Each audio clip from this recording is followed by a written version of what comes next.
All right. Good day, everyone. Good day, everyone. It is myself, your girl, Doctor. You are covered. I'm extremely excited, and I appreciate everyone's patience coming from the Zoom webinar space to here on YouTube and across other platforms. We're excited to be here. On behalf of Change the Narrative nonprofit, I want to say thank you all for your support in the last year as we made the launch last year in August. We're excited to be a nonprofit, to be able to do the mission work. And with that being said, here's a contributing component to what we plan to do in each area that we service. That's going to be California, Tennessee, New York, New Jersey, and the DMV area. So yes, we have initiatives in 5 states coming out the gate, and we're super excited about that. Our mission and what we do is to change the narrative with the 3C principles in mind, challenge the rhetoric, consider yourself, and change the narrative. And we assist organizations that are already in play, that are already working hard and diligent, and maybe they just need some support. Maybe they're understaffed or they need visibility. Whatever that need is, we build a united front with them and we come in support. And that's in those 5 states, like I mentioned. We also have several initiatives of our own. We have the Change the Narrative Leading Ladies, which we're excited about. They celebrate their second year come this April. We will be celebrating also next month. We'll be doing a compilation video, and I'll talk more about that toward the end, where I'm going to petition people to participate in that. But that's going to be for our Women's Herstory Month. Yes, Women's Herstory Month. Next month, we know March is also International Women's Day. So, in lieu of those things, we're going to collaborate and have a compilation video with some dynamic, powerful women, such as the wonderful dynamic women and gentlemen on this here platform with me. I'm so excited to be in partnership and friendship and fellowship and familyship with these wonderful people. We don't just, work together, but we have shared plenty of experience together. Warm embraces is one of the most important. I've, been able to have that hug, have that love. You know that song, cheek to cheek? Okay, breast to breast. Okay, it's real.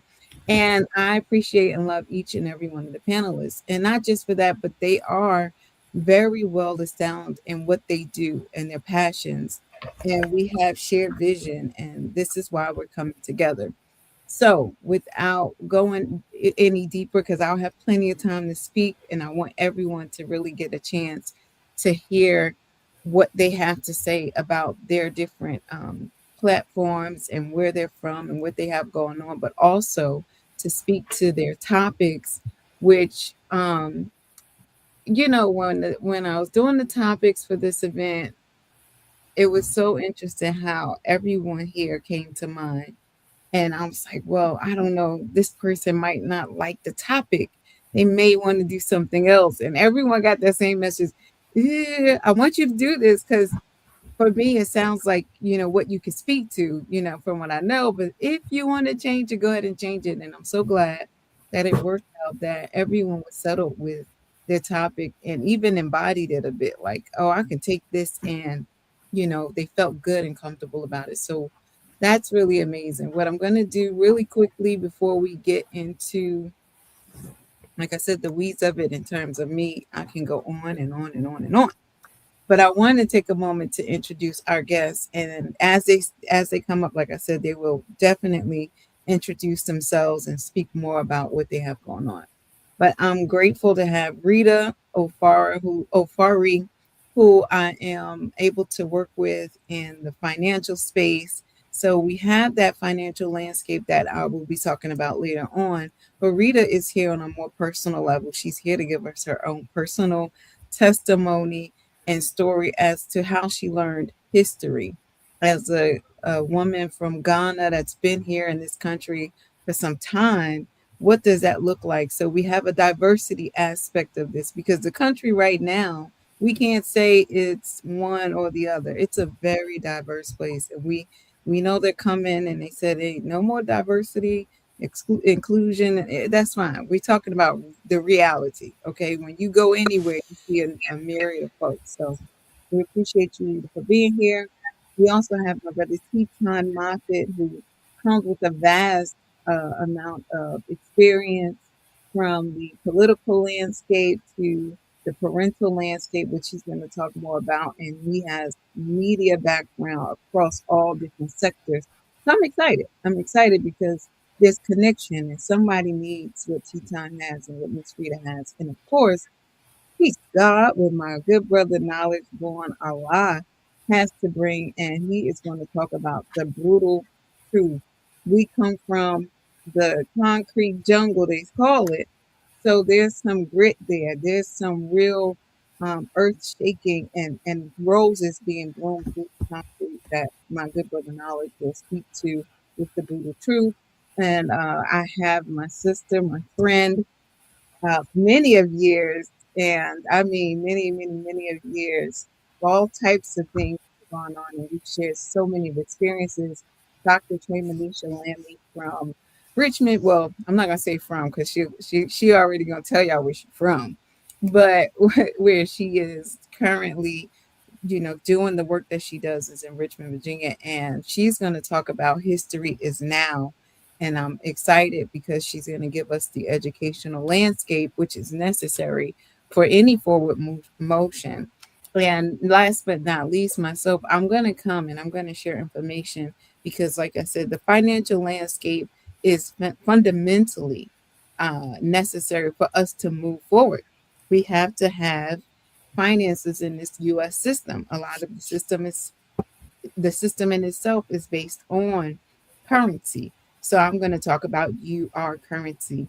And with all of that being said, I'm going to go ahead and pass the floor over to Rita. She's going to give you her story. Rita, are you with me? Yes, Dr. Yuval, thank you so much I'm for so this glad to have opportunity. you, Rita. You go ahead and you take it away. Yes, so I'm truly honored to be a part of this Black History Month to talk about history in the making. So, if I were to give a little brief background of myself, I came to this country when I was just 21 years old. I came with a big dream and a hope to succeed. Just a suitcase in hand and a few dollars. I had this courage of a young lady's courage, vision, just so I can make it. But actually, little did I know that my story as an immigrant, young immigrant coming to this country, is part of the bigger tapestry of this country where we have a lot of movement, immigration, whether some of this movement was by force or voluntarily, like in my case. The story was a story of courage, resilience, and dreams. So I came in here. I also, like I should say, I've spent most of my existing adult life in this country. So there was no roadmap to follow. I had to weather the system, learn the currency, learn everything on my own, just like every immigrant that steps on this soil has to do. So Black history, as it reminds us, as we honor the brave and courage of the people before us, it also offers us an inspiration as to how we can move forward, knowing where we've come from and moving forward. As I can see in my own children, like I've had children that were born here and raised here. So the part of the courage is to be able to empower them so that they can move forward, being it in finances, living legacies, everything that would empower them so they can move forward and move from generation to generation. So in my case, as I said, when I came in here, there was no roadmap. So I literally had to weather the system to figure out things. So it's my hope that I can help my children not to go through exactly what I went through from ground zero, and also to help other families and other generations so that we can all move forward and be empowered, especially in the finance system. Because as a licensed financial professional, that's what I do, empowering people for building their finances for today and leaving a legacy. So that is what I've been doing, and that is what I see moving forward with Black History Month, since our story has been one of courage, inspiration. We need to move forward and be able to build systems, legacies that we can leave from generation to generation. Thank you. Awesome, Rita. Thank you so much for that share, for that insight. And we will get to Q&A. So as you hear these dynamic speakers come up, just write your questions down, keep them, because we will have a Q&A. We want to interact with you all. So that's why we're just going to give a quick piece of our thoughts around this topic and presentations. And then we want to engage with the audience because it's important for us to collaborate. And I just want to reiterate the reason that we are here today. This is not just a celebration. And like how Rita mentioned, you know, when folks are coming here, a lot of times they get the surface of what has happened or what is going on because of who's telling the story. This is why it's extremely important for us to do this. This is just the first year. This is not the last. This is the beginning of us making history. This is history in the making, because this is not just a celebration of the past. It's a declaration in the present. It's a declaration of the present, being present. It's a declaration for us moving forward. So as you come and you're part of this in the audience, we want you to participate in the chat. First and foremost, let us know where you're tuning in from.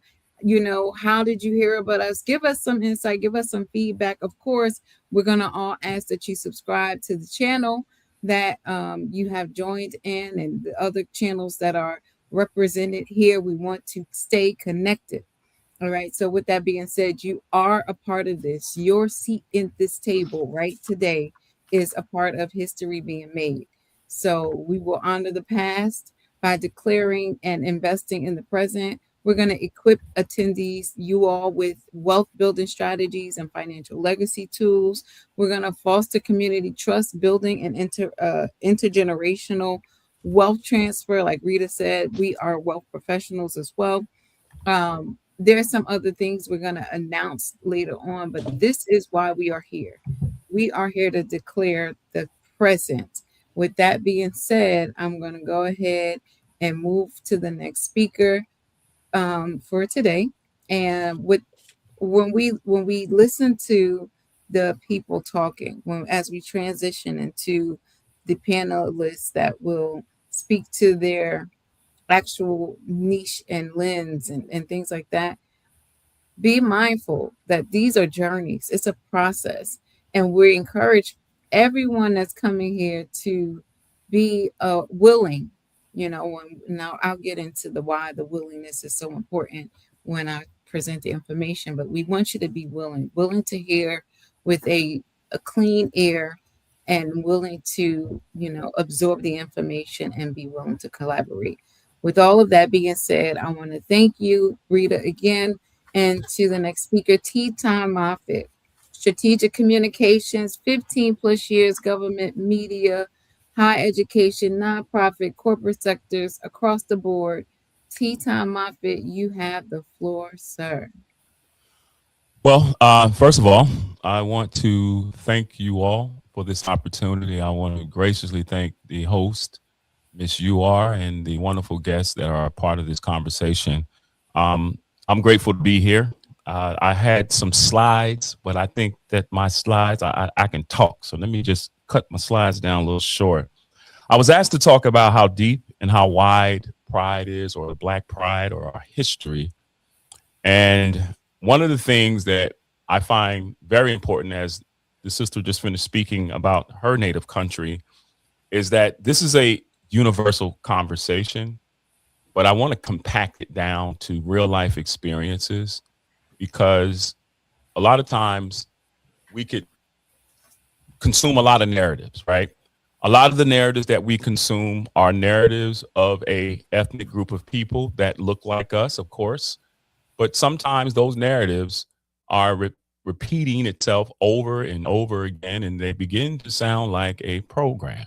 Because when you look around, I don't know about any of you all, but when you zoom out and you look at the whole entire picture, we'll begin to understand, and I'm understanding, that the sky is not falling.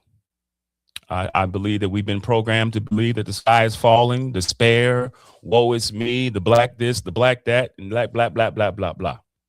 Now, this is just my experience and my opinions. I've served in the military. I've lived in Japan for over 10 years.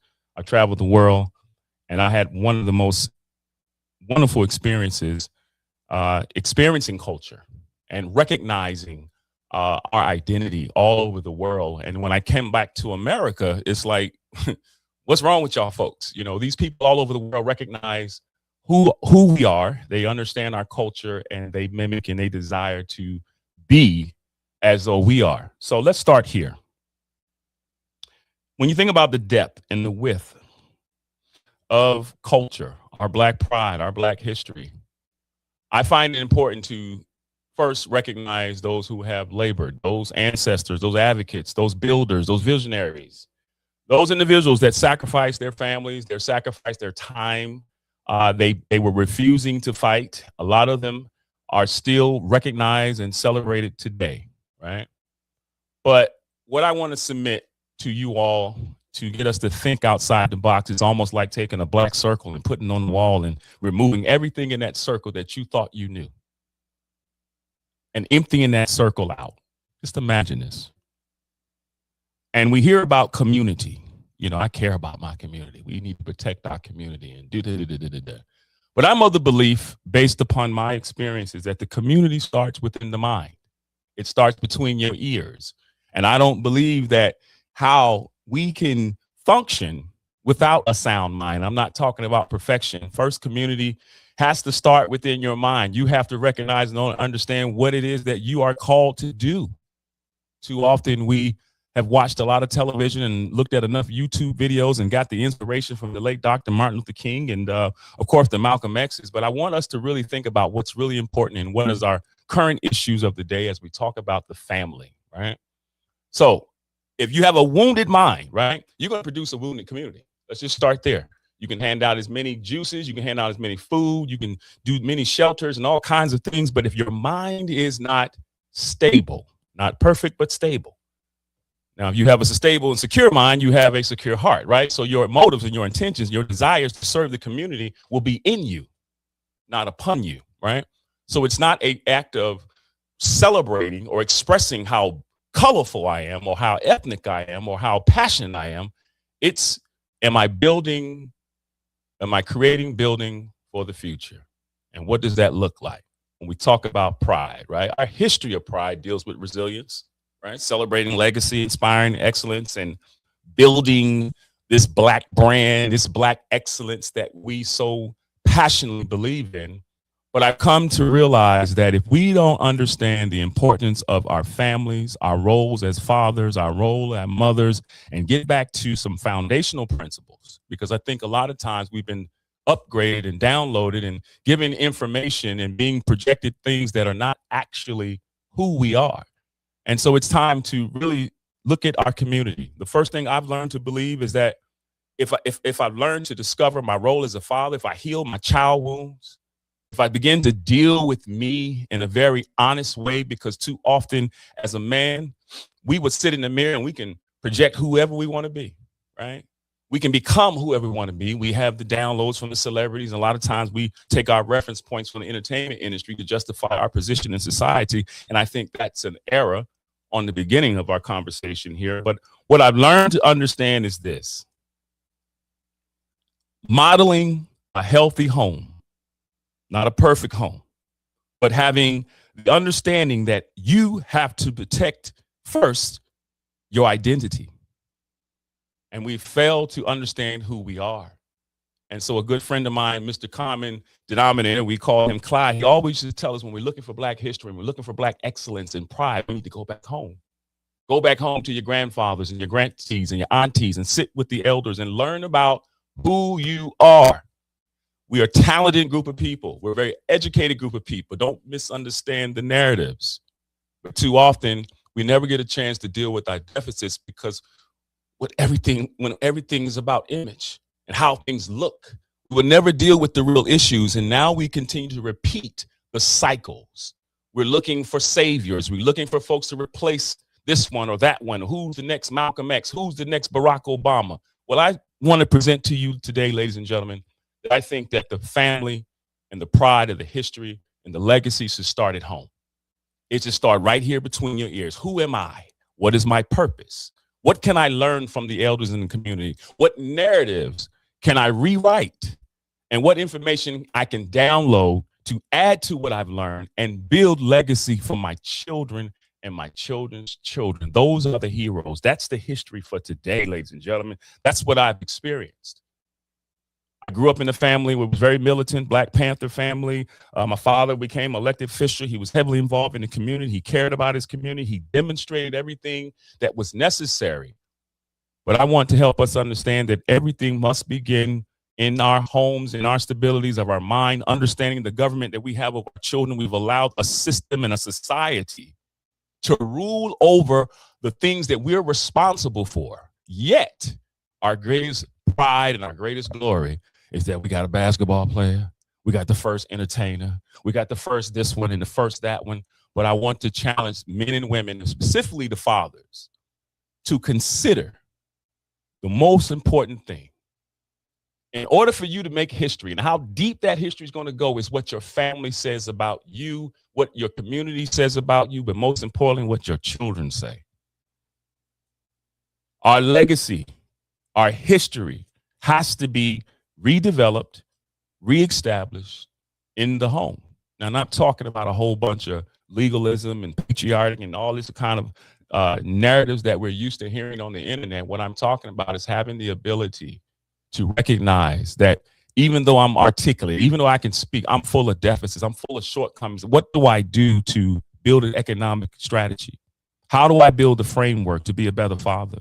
How do I build a framework to speak highly of their mother and to be a leader in my community? I must first understand who I am, where I come from. And today I submit to my panel, to all my guests, you all are Black history now. Again, respect to all the elders, respect to all the ancestors who've done the great work and those that supported us from other ethnicities and other countries. But I'm here to challenge the family. The family is not disorder or dysfunctional. The family just needs to be realigned. And that realignment starts with the leadership in the home. It starts with those that have influence over our children. We sit around, and there was a time when my family and my children, my adult parents complained about me, and during the 80s and the 90s, and here we are, we complain about these young folks. They're not, they can't, they won't. The key is hypocrisy breeds rebellion. And so no matter how proud you are of your skin color, your melanated selves, and how much has been accomplished from the first this to the first that, let it be known that the sky is not falling, Black people across the United States and all over the world. There are some people across our communities that are doing the work. And I want to admonish every man that's listening to the sound of my voice. You have a responsibility to make history, not to be famous, not to be great, but to lead your family and to love your wife and to manage the emotional system, the nervous systems in the home. We failed to recognize that in order for us to overcome a system, we must establish a system internally in order to govern that system externally, to raise up a strong community of people. And when you find out that it's not just about your ethnicity, but most importantly, it's about the heart of man. That's the biggest issue that we're encountering in today's society. The heart is deceitful and wicked. And no matter how much money, how much influence you have, and how much power you have, as a melanated brother and sister, you must have a heart for the people. And so I want to submit that as a thought. This is my experience. I don't stand in judgment of anything, but I do celebrate those who have done the work in our community. And I want to admonish the men and the leaders in our community, those that are listening, that you have to go within, you have to look in that mirror, and you have to go deep. deeper than a celebrity, deeper than being a basketball player, deeper than being a politician. You need to be a thought leader and a change agent, and that starts in your home. And that's where the history begins. I have a video I wanted to show. I don't know how much time we have. It's a minute and 10 seconds. And this video will give you a bird's eye view of where my passion speaks as it turns to our women, it turns to our children. My heart turns to my daughters. And I want to be able to tell the stories and give us the history, give us the code for our community to arise and upgrade our software and our information and to go forth and be great leaders. I want to see, we've seen enough Kings, we've seen enough Malcolms. I'm looking at my good brother Knowledge right there. He's Black history. I'm looking at our good panelists, our doctors on this panel. They're Black history. They are making history today. Let's celebrate the future now and remind us to go back home, find out where you come from, and heal the land.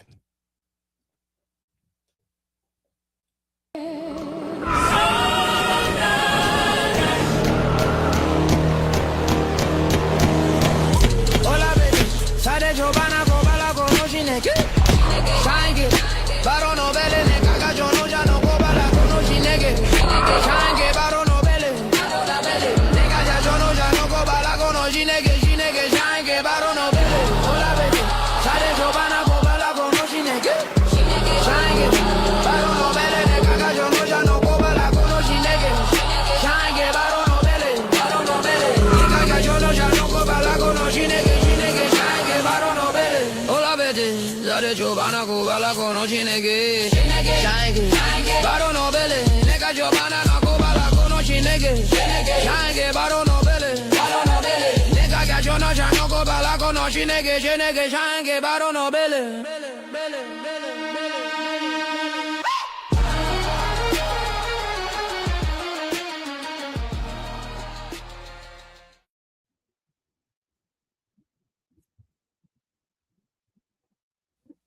Wow, that was amazing. And we thank you so much, Teton, for the passion, for the real, for the genuine perspective that you gave. I mean, how deep the matters of the heart. That is, man, the matters of the heart. And that's exactly how deep you have to go. You have to go internal. The society that we are in, everything is external. You know, to tell you to believe half of what you see, none of what you hear, yet tell you to believe all of what someone else sees, and everything you need is outside of yourself. But we just heard from my brother Teton Moffitt that in order to go deep and wide for your wives, for your children, for the generations ahead, you have to first go in and deal with the matters of the heart. I appreciate you, Teton. Thank you so much. We're going to have Q&A geared up for you soon. With that being said, and oh my gosh, I'm super excited to introduce this next panelist. My goodness. My good brother, Knowledge Born Allah. We've been rocking for some time. We've shared so many spaces and done interviews together. His platform is phenomenal. And I mean, like my brother Teton said, he's Black history. He stands in it. He operates in it. He is true to it. This is the CEO of Do the Knowledge Radio, DTK Multimedia Productions, the story alchemist and authentic voice of Black life globally. Peace, God. This is my good brother, y'all. Knowledge Born Allah. You have the floor, sir. See, when we was in this huddle, Doc, I was so glad that I don't have to go after Teton and look at God. Okay, won't she do it? You understand what I'm saying? Like now the bar What had is set happened was very high. I love it though. I love it. I'm glad and I'm thankful that he laid out the platform that he laid out. And I get to speak to our sister, Miss Rita, in regards to a global reclamation space. Because my topic is the brutal truth. And the brutal truth begins with how we see ourselves. How do you see yourself? What story are you telling yourself? How that begins in your mind and how that mind or that mindset begins to have you set in place or fixed or stuck in a place where you can no longer grow. So we've been fed a healthy diet of disinformation and misinformation in regards to self. The brutal truth is all of these heroes and sheroes that they have presented us with, a vast majority of them are people that they paid and to push in front of us. So we're not looking internally. We don't even get the benefit of looking through our family history because they give you somebody to look at. They give you somebody to grandize. They give you someone to idolize. You don't even have the position or wherewithal to make an informed decision based off the information of your own family. So if they told us about the mother continent of Africa, they fed us negative imagery. And if they told the mother continent about us, they fed them negative imagery. So the mind job that is done externally affects the psycho-spiritual space of us internally. So in that space of brutal truth, we're dealing with a space of global reclamation. So in the space of global reclamation, it begins with the story that we tell ourselves. And if you don't have the proper information, if you don't have the guidance, if you don't have any of those things, you're walking into the situation uninformed. You're going to the situation, as the scripture says, a fool and come out a bigger fool. So when we deal with the brutal truth of it, we have to deal with those things in that text. And when we deal with that from that vantage point or that context, we have to deal with some of the things that are very ugly. So the brutal truth is we have a trauma bond with suffering. And that suffering is something that Teton just spoke to. We have a trauma bond with suffering, and we have a cycle of addiction and abuse in regards to that. So if we're looking at a holistic future that is righteous and true for our family, we have to deal with the aspects of those deficits that exist.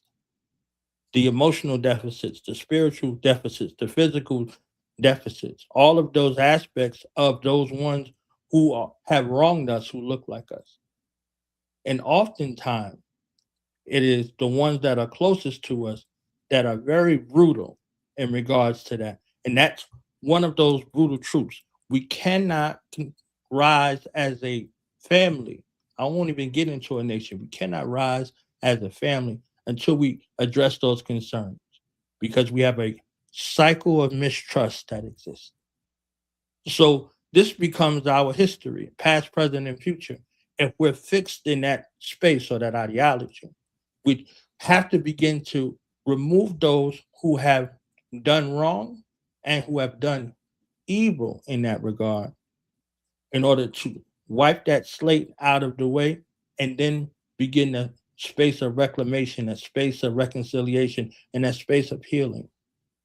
So all of the concepts that are coming up today in regards to what we're discussing this aspect for a better future for our families, because families build community and community builds society and society builds nation. You're not going to sit together with family members who have wronged you, who have berated you, who have done things to you emotionally, physically, and mentally, and say, oh, okay, let's put this plan together for our future. You don't want a future with them. So until these things are addressed, until these mindsets and these actions are called to account and we're able to reconcile, the healing process won't begin. My mother dedicated all of her life to helping people heal through the maladies of herbs and the science of iridology. She could look into your eyes and tell you whatever was ailing key systems of your body, past, present, future.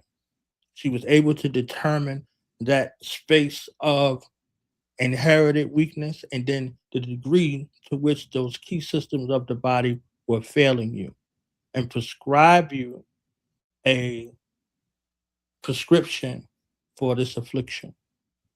And she dedicated her life. She was her first patient herself. She began to work on herself, to begin to heal herself. And then I was born, and she had to do it again. My nephew Judah, after me, he was born. So she was already prepared. So her work, like the Bible said, charity began at home. So her work of healing began on herself, and then on her child, and then on her grandchild.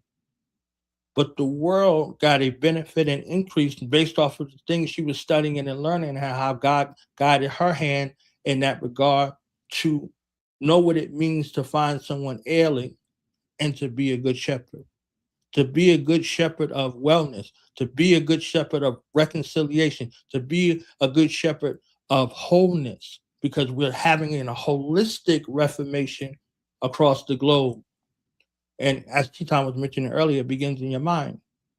If you think that you're sick, your body starts to respond to that divine command. So if you think that you are a victim, you will begin to be a professional victim and victimizer based off of that mindset. So that set is at war with you to keep you stuck in a position where you will no longer look to yourself as the hero or the hero. So what you are supposed to see in the society is supposed to reflect what's in your family dynamic. My father, on the other end, my father was one, at Titan's father, revolutionary out in the street. And we caught the sting of the lash of what it meant to stand up for people who could disregard you at a moment's notice. My father sacrificed his relationship with me based off of his relationship with the people, with the space of liberation. So my father became a father figure in regards to the struggle and the revolution, but I didn't get the benefit of the father in the home because my father was out on his mission. So in this space, we have to find this commonality of, if charity begins at home, how much more of a benefit we would be if we're dealing with things from a healthy vantage point and we have healthy relation, healthy communication with one another to be able to express those things that are ailing us and come up with a remedy as a collective, as a family. If everyone did that, it wouldn't be no need for nobody to be out in the street. Everybody would be at home. So this becomes a space in regards to documenting and sharing righteous stories so that the people who are gleaning from these particular stories can look within and be confirmed, look within and be affirmed. So they're not looking for outside validation or adopting someone else's foreign culture or ideology that becomes contrary to what they learned at home. And the last thing I'll say is that we decide how tomorrow looks. We decide how tomorrow looks. No one else has the ability or capability to be able to shape and mold our reality other than us. It begins with who we are. It begins with the stories we tell ourselves, and it begins with the mindset and will that exists within us for our future. So thank you, Dr. UR. Thank you to the panelists for an opportunity to be able to share and convey a short message to the family. You know, I'm just going to say, I'm not going to say wow, wow again. I think I say wow, wow so much. That's it right there. I think, you know, I don't have the sound effects, but I think that's it right there. You know, like it's important to be real. And yes, the brutal truth, sometimes it is just that it's brutal, but it's the refining. It's in that space that we're able to actually identify, connect with ourselves, and birth what's supposed to come out of us. You spoke about so many things, even the birthing process with your own mom and the life and how you saw it in different ways she had to heal herself and what that looks like. And I can't wait to get to the Q&A, to hear more about the dynamics of the sacrifice made for in the home parenting versus being a part of the community. And what does that mean for someone if you can't be in the home and to have to be in the community? What are those things? I'm super excited for the Q&A. I appreciate your share and your, again, just the passion behind it, your truth behind it. It's very evident when you can tell when someone walks it, talks it, and breathes it. And I appreciate that for you being consistent in this build and for me being able to be connected with you. Thank you again, my good brother, Knowledge Born Allah. And I'm going to go right into it because I want the Q&A to really, birth what we want to forge forward. And that's really moving us to the next space. But we're going to go into the educational landscape because it has to have a start. And what we've been told, we've heard from Tea Time, we've heard from Rita, we've heard from Knowledge that this started with a narrative. And who's telling us this narrative? Somebody told you that. And I asked this question. I've done this case study. Who told you that? And why did you believe them? And how are we edified and educated? So we're going to hear from Dr. Tremanisha Lamy, President and CEO of Next Up, with 25 years of youth development, pre-K through graduate school. Dr. Lamy, you have the floor, my beautiful sister. Thank you so much. I'm really excited to be here with all the panelists and all of you. Thank you for the invitation, Dr. UR, for this Black History celebration. So I was asked to focus today on history is now, but I also wanted to add that our story is telling. The image there that you see first up on the screen is from a book by Daniel Taylor called Tell Me a Story. And that book explores the life and shaping of power that comes with telling our story, the healing power that's deep within that. You can go to the next slide. So when we look back at our history and some of the things that we know, that first image at the top is of 6-year-old Ruby Bridges in New Orleans, Louisiana, as she is being ushered by U.S. Marshals desegregating schools in Louisiana. But I think that that's a really telling picture. It's one that we've seen a lot throughout our history. But if you look at the bottom corner, you see what happened prior to that school desegregation. Also another telling story. A Black man, a Black teacher in front of a classroom full of all Black students, telling them their history and also speaking life into them. And oftentimes, I think over the years, we've lost a little bit of that, being able to tell our own story, know our own story, and begin to shape our own narrative. You can go to the next slide. So what's happening now? What's happening now throughout our country, and how is it impacting education overall? This is just a glimpse of some of the things that are going on. We know within this new current government administration, there have been dramatic cuts to education. There's been 13% reduction in the Department of Education. Folks are being shifted around, moved around. Programs that were set and designed to help and assist people of color have also been shifted or cut or frozen.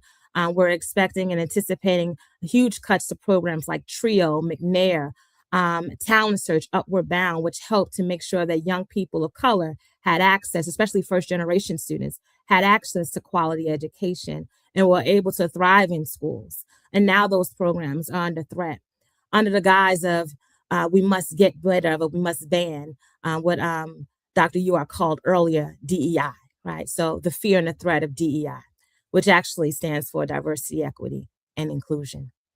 Next slide. So with everything that's happening, we're seeing books are being banned across the country, banned throughout the United States. And when we look at some of the books that are being banned, more touching home to the Black history experience, you can go to the next slide. There are a lot of books like 1619, like The Bluest Eye, like Beloved, that are also being threat.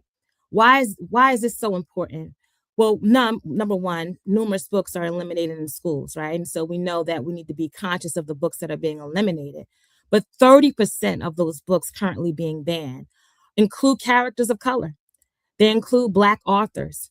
And then 8 to 9% of those, the Black history is only taught in schools. So when you think about history overall that's taught in school, and only 8 to 9% of that actually being Black history, we have to understand that that's currently where we are. And then when you ban those books, that's 30% of only that 8 to 9%. And that's a historical movement to push and erase history, the history of our past, as well as telling our young people who they can be in their future. You can't dream of something you've never seen or heard before. So what stories are being erased? Stories like Black Wall Street. I remember having a conversation with an ally of ours who was telling me that she had never heard of Black Wall Street. She didn't know about the 600 businesses. She didn't know about the 21 churches, or that it took from 36 to 100 times, I think they used to say, for a single dollar to actually leave the community. Single dollar gets circulated in Black Wall Street 36 to 100 times before it left the community, because Blacks were giving back to their community. They were pouring into their community, and they were thriving historically, not only in this country, but traveling abroad. And because of that, folks were fearful, and there was a lot of threat that was also faced this community. Go to the next slide. So not only did she know about Black Wall Street, she also didn't know that in 1921, Tulsa, Oklahoma, where Black Wall Street was bombed. And that was the first time, one of the first times in U.S. history, that the United States actually bombed their own country, their own citizens on U.S. land. That history had actually been trapped, hidden, and that wasn't really even placed into the state history books and records in Tulsa, Oklahoma until 1996. So that's within our lifetime. So for years, a lot of people, unless you dug deep, unless you heard the stories of the ancestors, you didn't even know about Black Wall Street. Next slide. When we think about the history that's being erased, we also need to think about how it plays into what we know and what we don't know about what's happening right now in our communities. So things like the real estate exploitation that took place in the past, and how it played a significant role in producing modern day ghettos and poverty within our inner city communities throughout. Next slide. And when you think about that, there's also the importance of bills like the GI Bill, which was promised to millions of Blacks veterans after World War II. So let's get this straight now. They fought for their country. They were promised access to the GI Bill. They came home wanting to buy houses and were not able to. So when we think about, once again, that dollar and how it can circulate and how it can grow and thrive in the community, and then being denied access to housing. And you think about how other folks came home after World War II as veterans and fought side by side with them, but they were able to purchase houses. They were able to create generational wealth for themselves and their family. That had a huge impact on the housing crisis that we're facing right now today. Next slide. So what's happening now? What do we see throughout? Where are the inspiration? Where's their hope?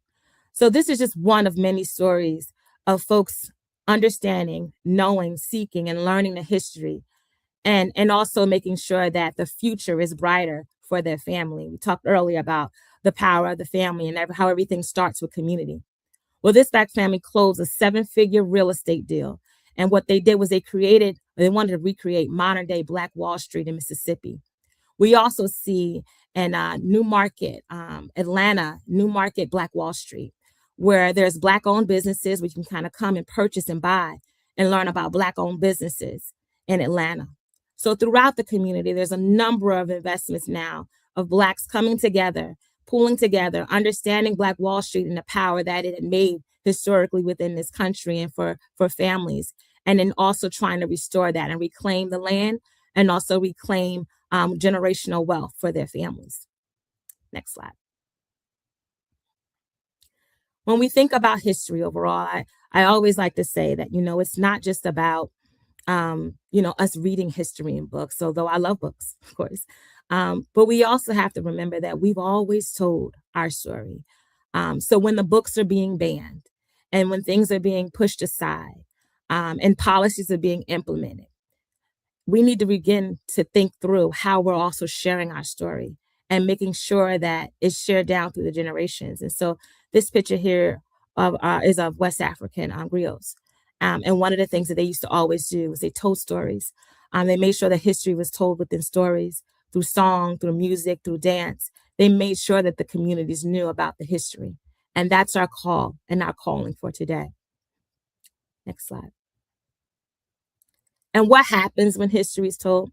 Well, one of the things that we know are Black children who are taught true history through African American history perform drastically better in schools than their counterparts. And that's from various studies that have been done. Because they develop self-love and because they develop self-confidence, they're able to thrive. There should be another piece of that slide coming up. Okay. So I'll speak to that piece that didn't come up properly. So we need to begin to invest in our communities. We need to begin to invest in our young people. We need to begin to serve as mentors. We need to begin to serve within community, volunteering, making sure that young people see us, making sure that they know that they also can enter into spaces and rooms, that they are called to be in those rooms. And we need to make sure that we not only know our history, that we not only invest in our history, that we embrace it. I saw somewhere a cool quote as I was looking through things throughout this month, that Black history is our culture. Black history is a lifestyle. And I think we need to make sure that our history begins to resonate and live on today as a lifestyle, living, breathing, walking lifestyle. We are constantly on a day-to-day basis making and creating history. So these are some of the notable Black history figures that we know now.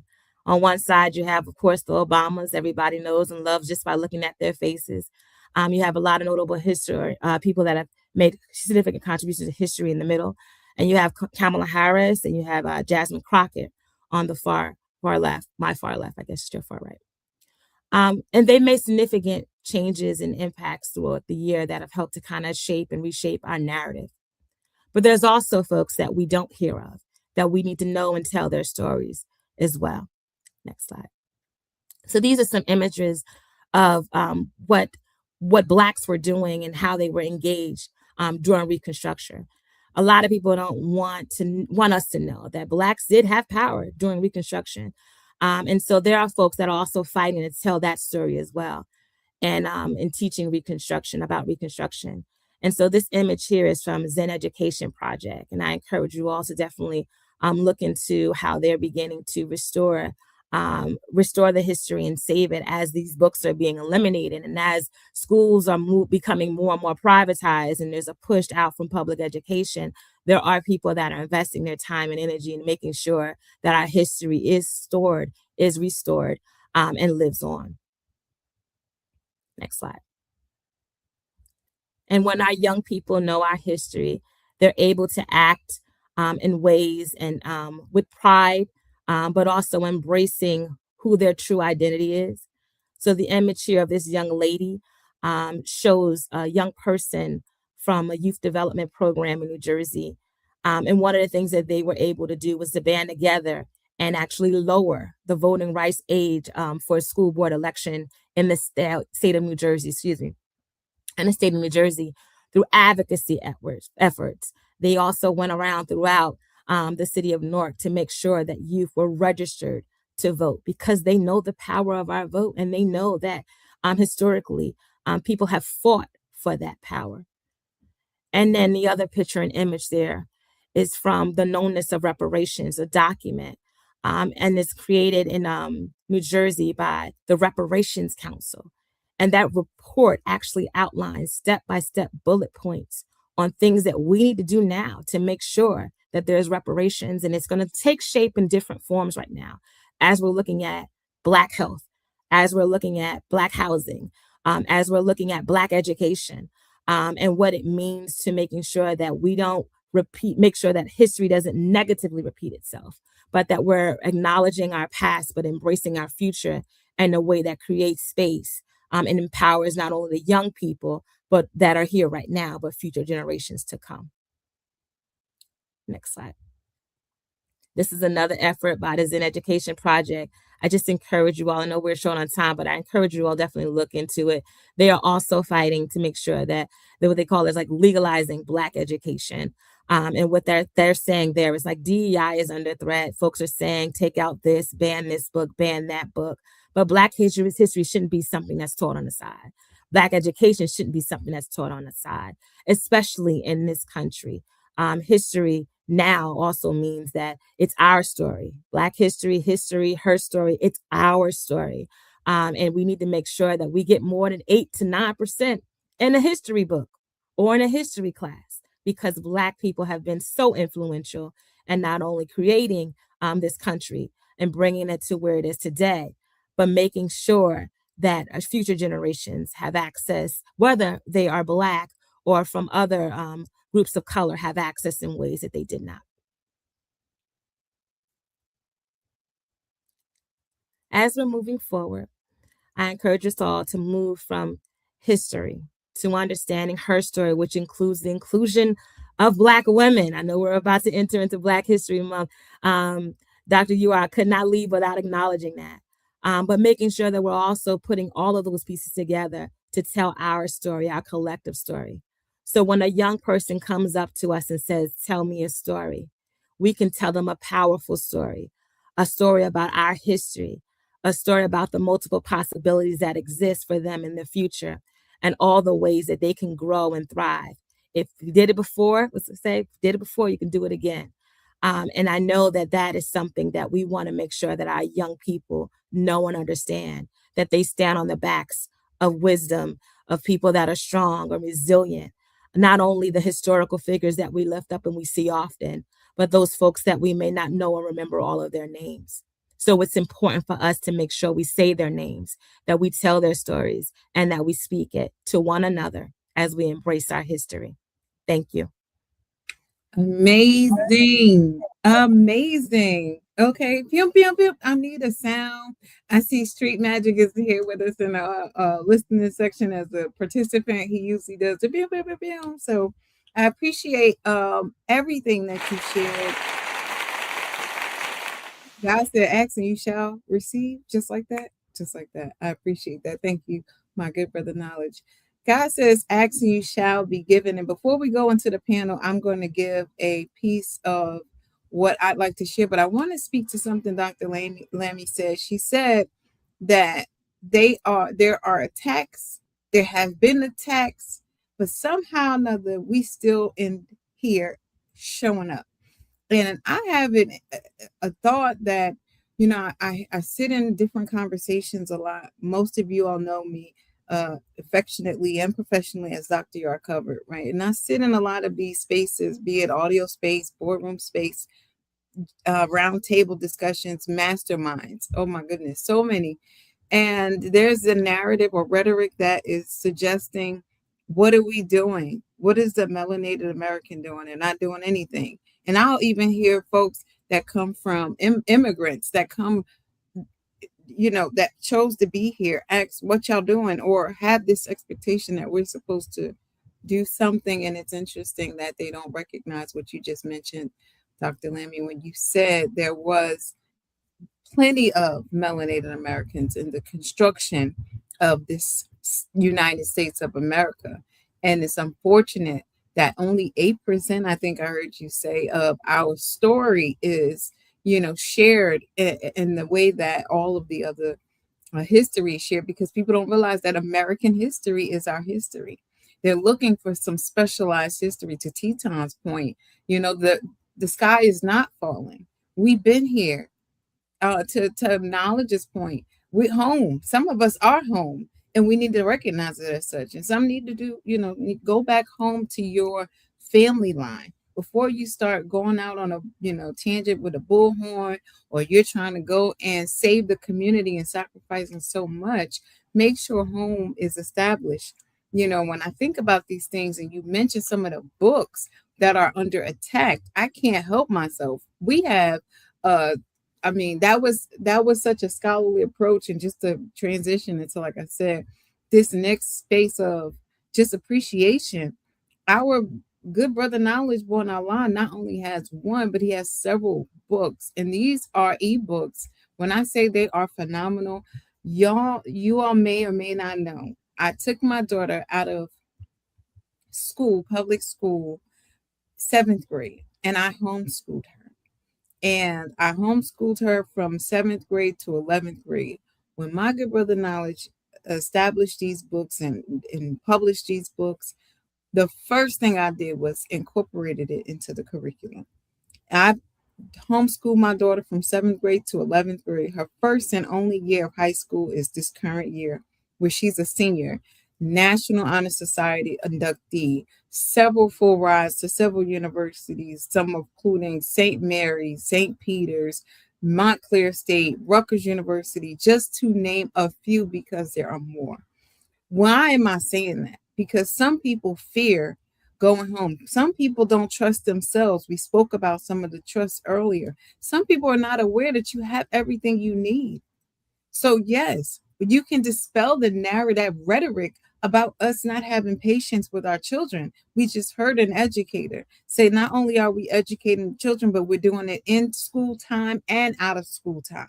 So we can have patience with our children. We can have quality time with our children, and we have the means to educate them in ways that they speak to their actual true history. A half truth is a whole lie. You're going to hear me say it over and over and over and over again, because for me, a lot of what we suffer from in the, when we think about the lack of identity or crisis of identity, is because, like Knowledge said earlier, we don't have the full truth.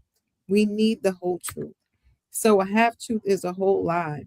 And we look at that, even with Dr. Lammy just mentioned, it is her story and his story that makes it whole. So yes, I'm glad you brought out that book and shared it. And I want to just note again to the books that my Good Brother Knowledge has. One is directly attributed to women, but the first series or volume, let me say, is Stories of Black Entrepreneurs Building a Better Future. Volume 2 is the one that I mentioned about the women that we celebrated, we use as a part of our celebration coming in March. Which is tomorrow. We start our Women's History Month celebrations. You have the 100 Inspiring Black Women Who Changed the World. Volume 3, Black Revolutionary Leaders from Africa to America. Volume 4, Warriors for Freedom, Black Liberators from Around the Globe. 5, Empowering Minds, the Black Innovators Who Transform STEAM. Sorry about that. And there are so many, and I'm sure he's going to do a better job of actually articulating the power behind these books. But the volumes speak volume, and it's important to know that. With that all being said, now I want to just thank everyone again for being here. I'm not going to be before you much longer. We did start a little behind time, so hopefully those of you who are tuned in don't mind staying with us again, because we want you to ask questions. We want to have a Q&A, but I want to share this powerful information because you are in fact the currency that these frequencies are riding up along on. All of this build, all of this movement, it is because of us. We are the human resource, and we say it, but do we truly understand it? Do we truly believe it? Do we know it? So I do have a quick presentation that I want to share. And it's because, again, there are powerful tools out here that we need to be aware of, that we need to not just be aware of, but we also need to have access to. And this is just a short presentation of how I'm going to share that information. I do have like slides with illustrations and all of those things, but I would just implore you to schedule a one-on-one consultation for more of that and more of something more streamlined to you and what it is you and your family are wanting to do. But I want to share quickly. There's a quote that Warren Buffett says, and I'm sure we've all heard it before. If your salary is your only source of income, then you are one step away from poverty. And with that, we know that a lot of us are the human resource of this entire system. We work, and before we pay ourselves, our taxes are taken out. I had a recent client that I was speaking to, and they made well over $100,000. And when they brought their checks home, I mean, they looked like you might as well have had two McDonald's jobs, or a salary of a McDonald's worker. And that's not to slight the McDonald's worker at all. It's to say that, are you structured properly? Because whether you're the McDonald's worker or not, if any other sort of worker that's receiving whatever your due is, that's what you should be taking home. And it's because of the lack of knowledge, miseducation, misinformation, as we all heard, in all of these different areas. You got miseducation and representation in the social aspect and economic aspect, the political aspect, the education, and of course, the world of finance. A lot of it is not even understood by a lot of people. I mean, there is so much confusion and things like that that goes on in this space of finance. So I'm going to talk to you really briefly about the power of knowledge, choice, and implementation.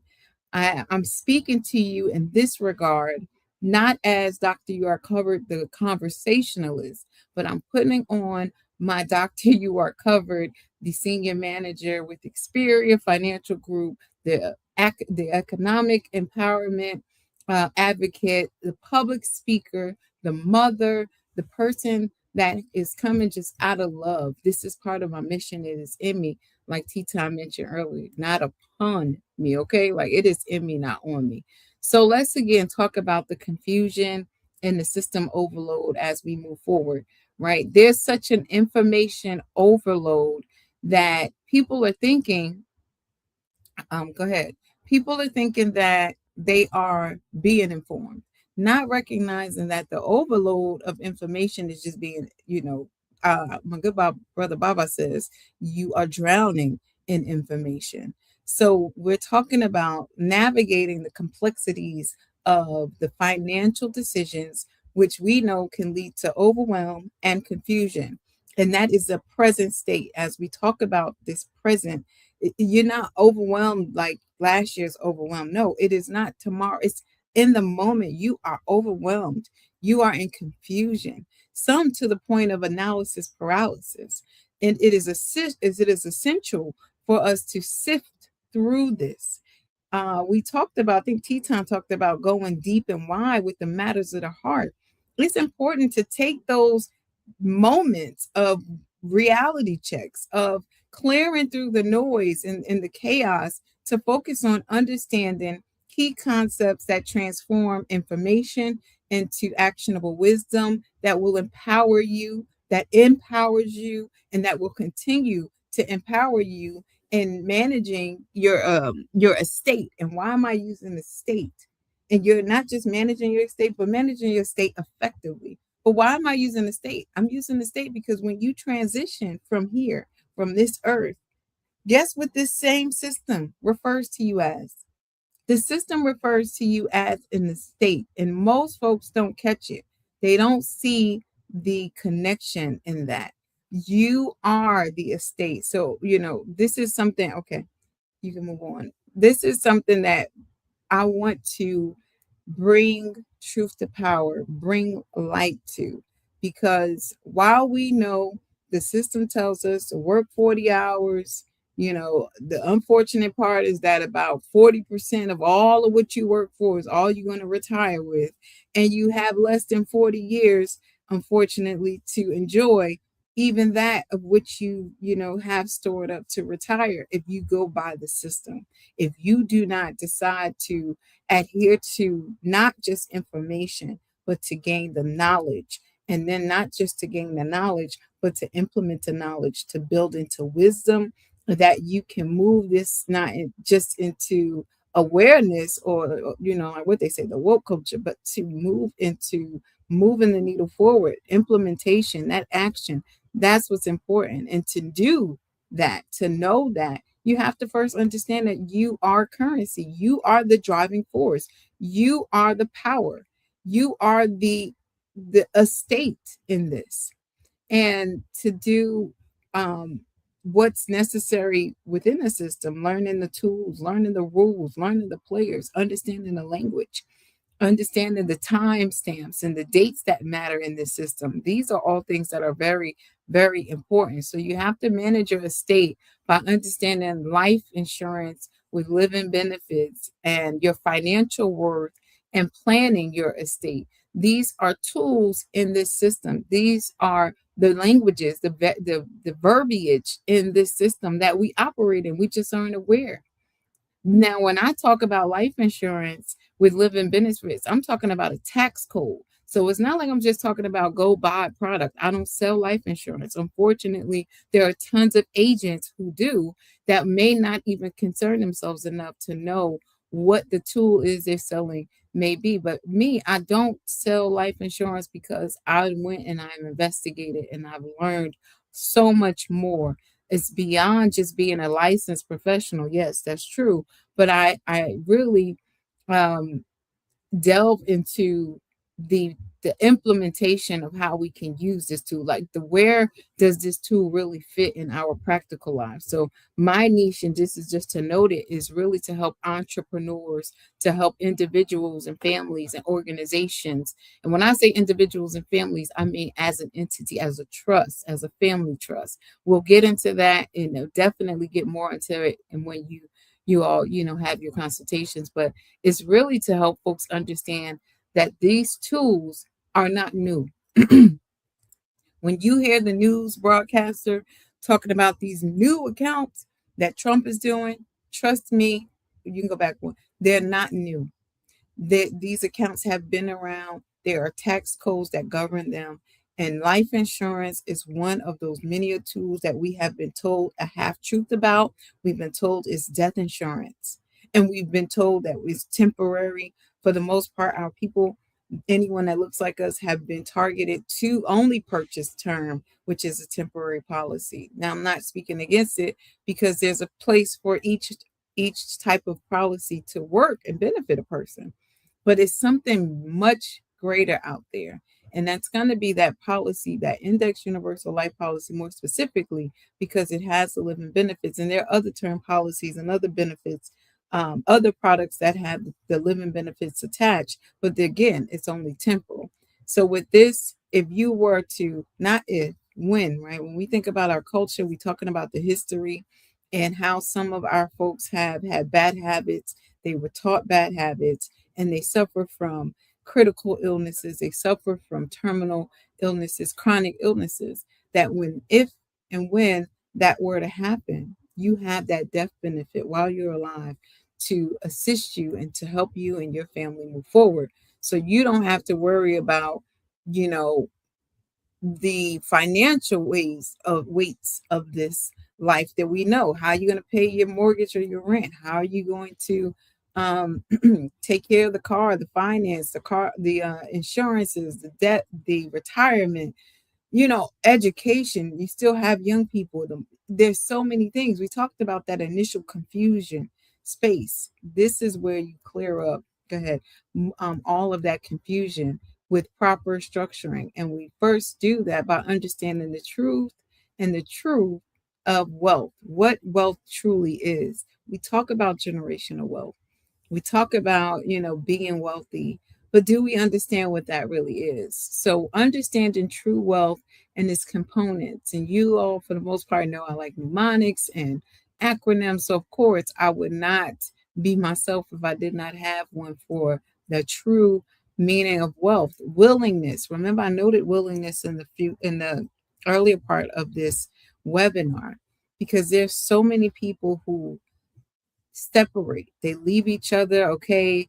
We're talking about families. We're talking about building healthy relationships. And the moment something doesn't go right, the moment there's a disagreement or there's something that really shakes the relationship, the willingness is gone. The willingness to remain committed, the willingness to submit and truly see that person, truly just take in that what is being done or what is happening is not who you are, really just sit in it and commit to being there in the present. It's the willingness that we have lost sight of. We have not been taught to make sure that we're willing.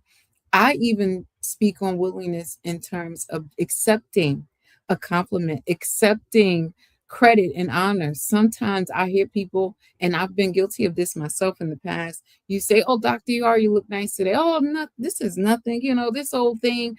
You hear, "Dr. Yar, thank you so much. You helped me so much, so much." "Oh, you know, don't worry about it." And it's a false sense of humbling. It's a false sense of being humble, when in fact, we know that we're made in the image and likeness of God, and that's not your belief, then I'm not speaking to you. But for those of us that do have that understanding, so there would be no need to minimize ourselves. And we have taken the word and all of these things and perverted it and mishandled it and manipulated it, because no, we're not supposed to be humbling ourselves to this narrative of coming under. We are humbling ourselves to God and to what he created and purposes to do.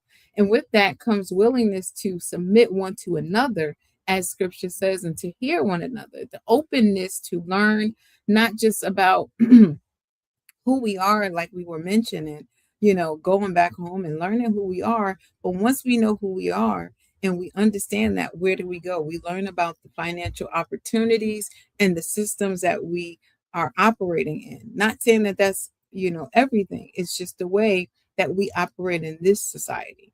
And how do we grow this society? How do we participate in being more than 8% of voices in history moving forward? Also, Eve is for education, continuous pursuit of knowledge, understanding, and wisdom, and financial literacy and growth. I'm going to move faster because we are pressed for time. Action. A is for action, taking steps to implement and learn financial knowledge. L is leadership. We need leadership, but not typical leadership. Dr. Lamy mentioned some of the leaders of the days of old and current day. And the only way we're going to have current day leaders moving forward is if we start to see ourselves as leaders, if we start to challenge ourselves to lead in the way that we want to point out someone else is supposed to be leading. Too often we hear, "Oh, they need to do this. We need to lobby behind this one so they do what we want to." Why aren't you just doing it? They're wanting to remove DEI. Why not just do it? And that's what we're seeing evidence of, DEI or not. We show up. So that's what this is about, that type of leadership. And then taking that and moving it forward, guiding others towards success, financial success, and independence. Trust. T is for trust. Building confidence, improving financial systems and advisors. We have to get back to the place of trusting ourselves. Yeah, I know you thought I was going to say trusting someone else, but remember I mentioned that don't believe what you see and half of what you hear. No, the devil is a liar, right?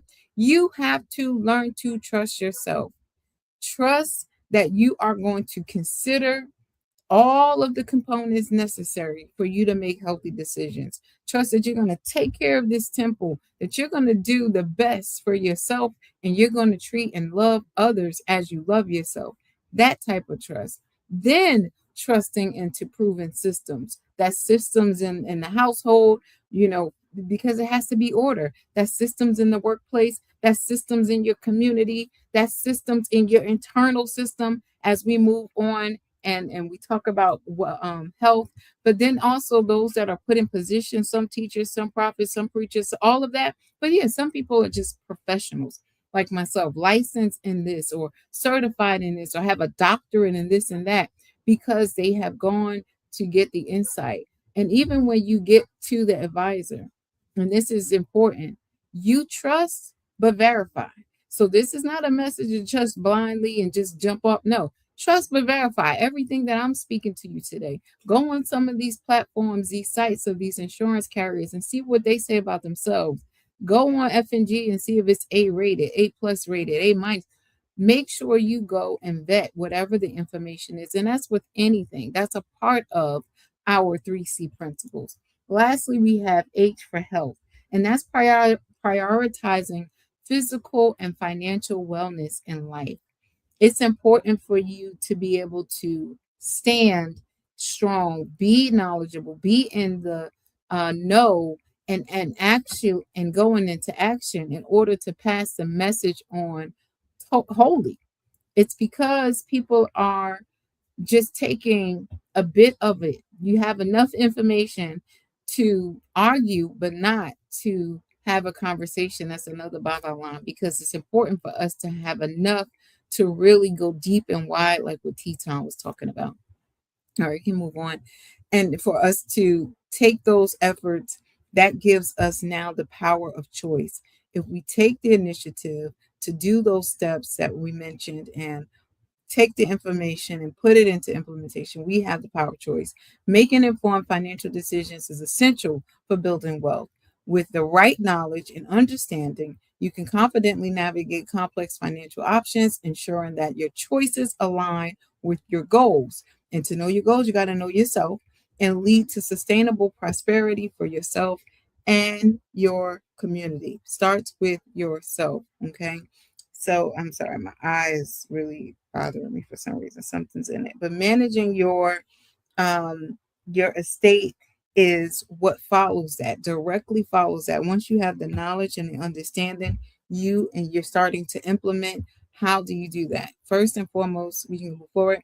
You're going to establish this wealth system. You're going to create multiple streams of income beyond your salary by creating your by being creative with your current income. And we talk about creative finances again. That's more when you have your one-on-one, but that's in real estate. That's with ETF. So we're not saying just do this one thing. This product works because it incorporates all of these other components. Be it, your CPA, there's strategic partnerships with these folks and the brokers and the attorneys and credit specialists. There are strategic partnerships that we have that help us help people like yourselves and others establish, maintain, protect that which you have established, preserve what you have built, protect it in the way of using these tools that can't be sued. No one can come and attack it. It is not going to occur taxes. It is income tax free. That's another powerful key component of this. When you think about the insurance, use insurance and the legal structures like a trust to create properly structured security. And lastly, transfer that, build a generational legacy for your community. So with all of that being said, and I hope that I didn't take too much of your time, but what I said in the time that I did take is something that resonates with you, is something that you can understand, because we need understanding. And all of our getting, we have to get understanding to move forward. And that is what's going to help us implement. That's what's going to help us grow our knowledge base, our foundations and systems. You can go to the next one. So take control of your estate today before you transition, before they have to identify you. We've been misclassified from the beginning of time to now. We've been called the Negro, called the Moor, called the this, called the that. Now we're African American. And some of us, are Black and all of these different things. But take control of your estate. Identify yourself. Know yourself. This is important. This is us making history. That's an action. This is a call to action. And for me, the call to action is simple. Challenge the rhetoric. Consider yourself and change the narrative. That's it for me in terms of this presentation that I wanted to bring forward. There's my contact information for anyone who wants to do a consultation. There are complimentary consultations because we don't have time for the games. We need people to really understand the tools that we have out there for them to use. Without any further ado, I want to welcome everyone back to the stage with me. Look at that. I didn't even have to export that time. Amazing. Welcome everyone back. I just want to say again, thank you all so much. Before I get into the Q&A, I just want to give an opportunity for everyone to have a not a last thought. That's going to be at the end, but just a last thought in terms of all of the presentations. We all presented to each other. So any thought on what you all have heard from one another? We didn't rehearse this. This is just what we brought based on our topics. I want to give a moment for you all to do that. You just come off the mic, right? I don't think anyone has to raise their hand or anything.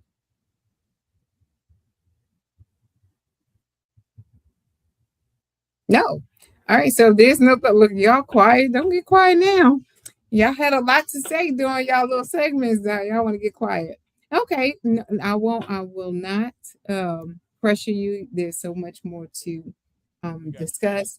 With that, if there are any questions, any of the audience that would like to ask a question, I'm going to go over a couple of questions that I've already prepared for the panelists, and then I want you all to be able to ask your questions. You can either put them in the chat if you don't want to, you can send them directly if you don't want to be obvious on the chat. But I think we're all good. Just put it in the chat, address the question, and direct it to whomever it is tasked to.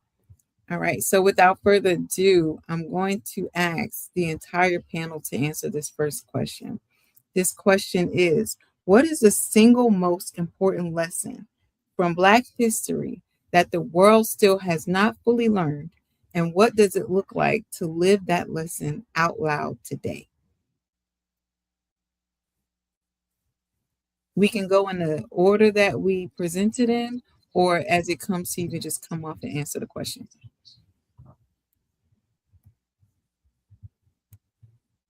Or I can call you out.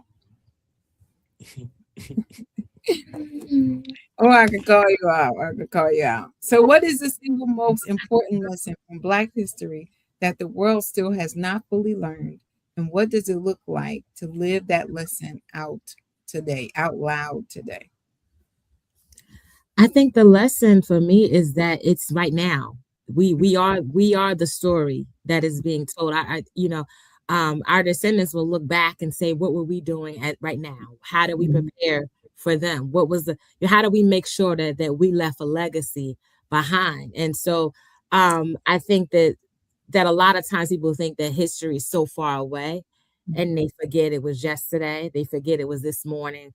And they forget that every single moment that you take, the crumbs that you leave behind are part of your history. So what's there? What are people going to say about you? And your contribution to yourself, to your family, to your community, and what type of life and legacy do you want to live? Sounds good. Anyone else? Well, who's next? We all answer the question. Okay, I'll go. So for me, it's turning all these resiliencies, achievements into building a movement that will carry us further and move generations from, stronger generation to the next generation after generation, building resiliency and also coming up with good achievements that will move us forward. Awesome. I guess the men were saying ladies first, right? I guess that's what they were giving us. They were saying ladies first, right? Go ahead, guys. Can you restate the question one more time? Sure. So what is the single most important lesson from Black history that the world still has not fully learned? And what does it look like to live that lesson out loud today?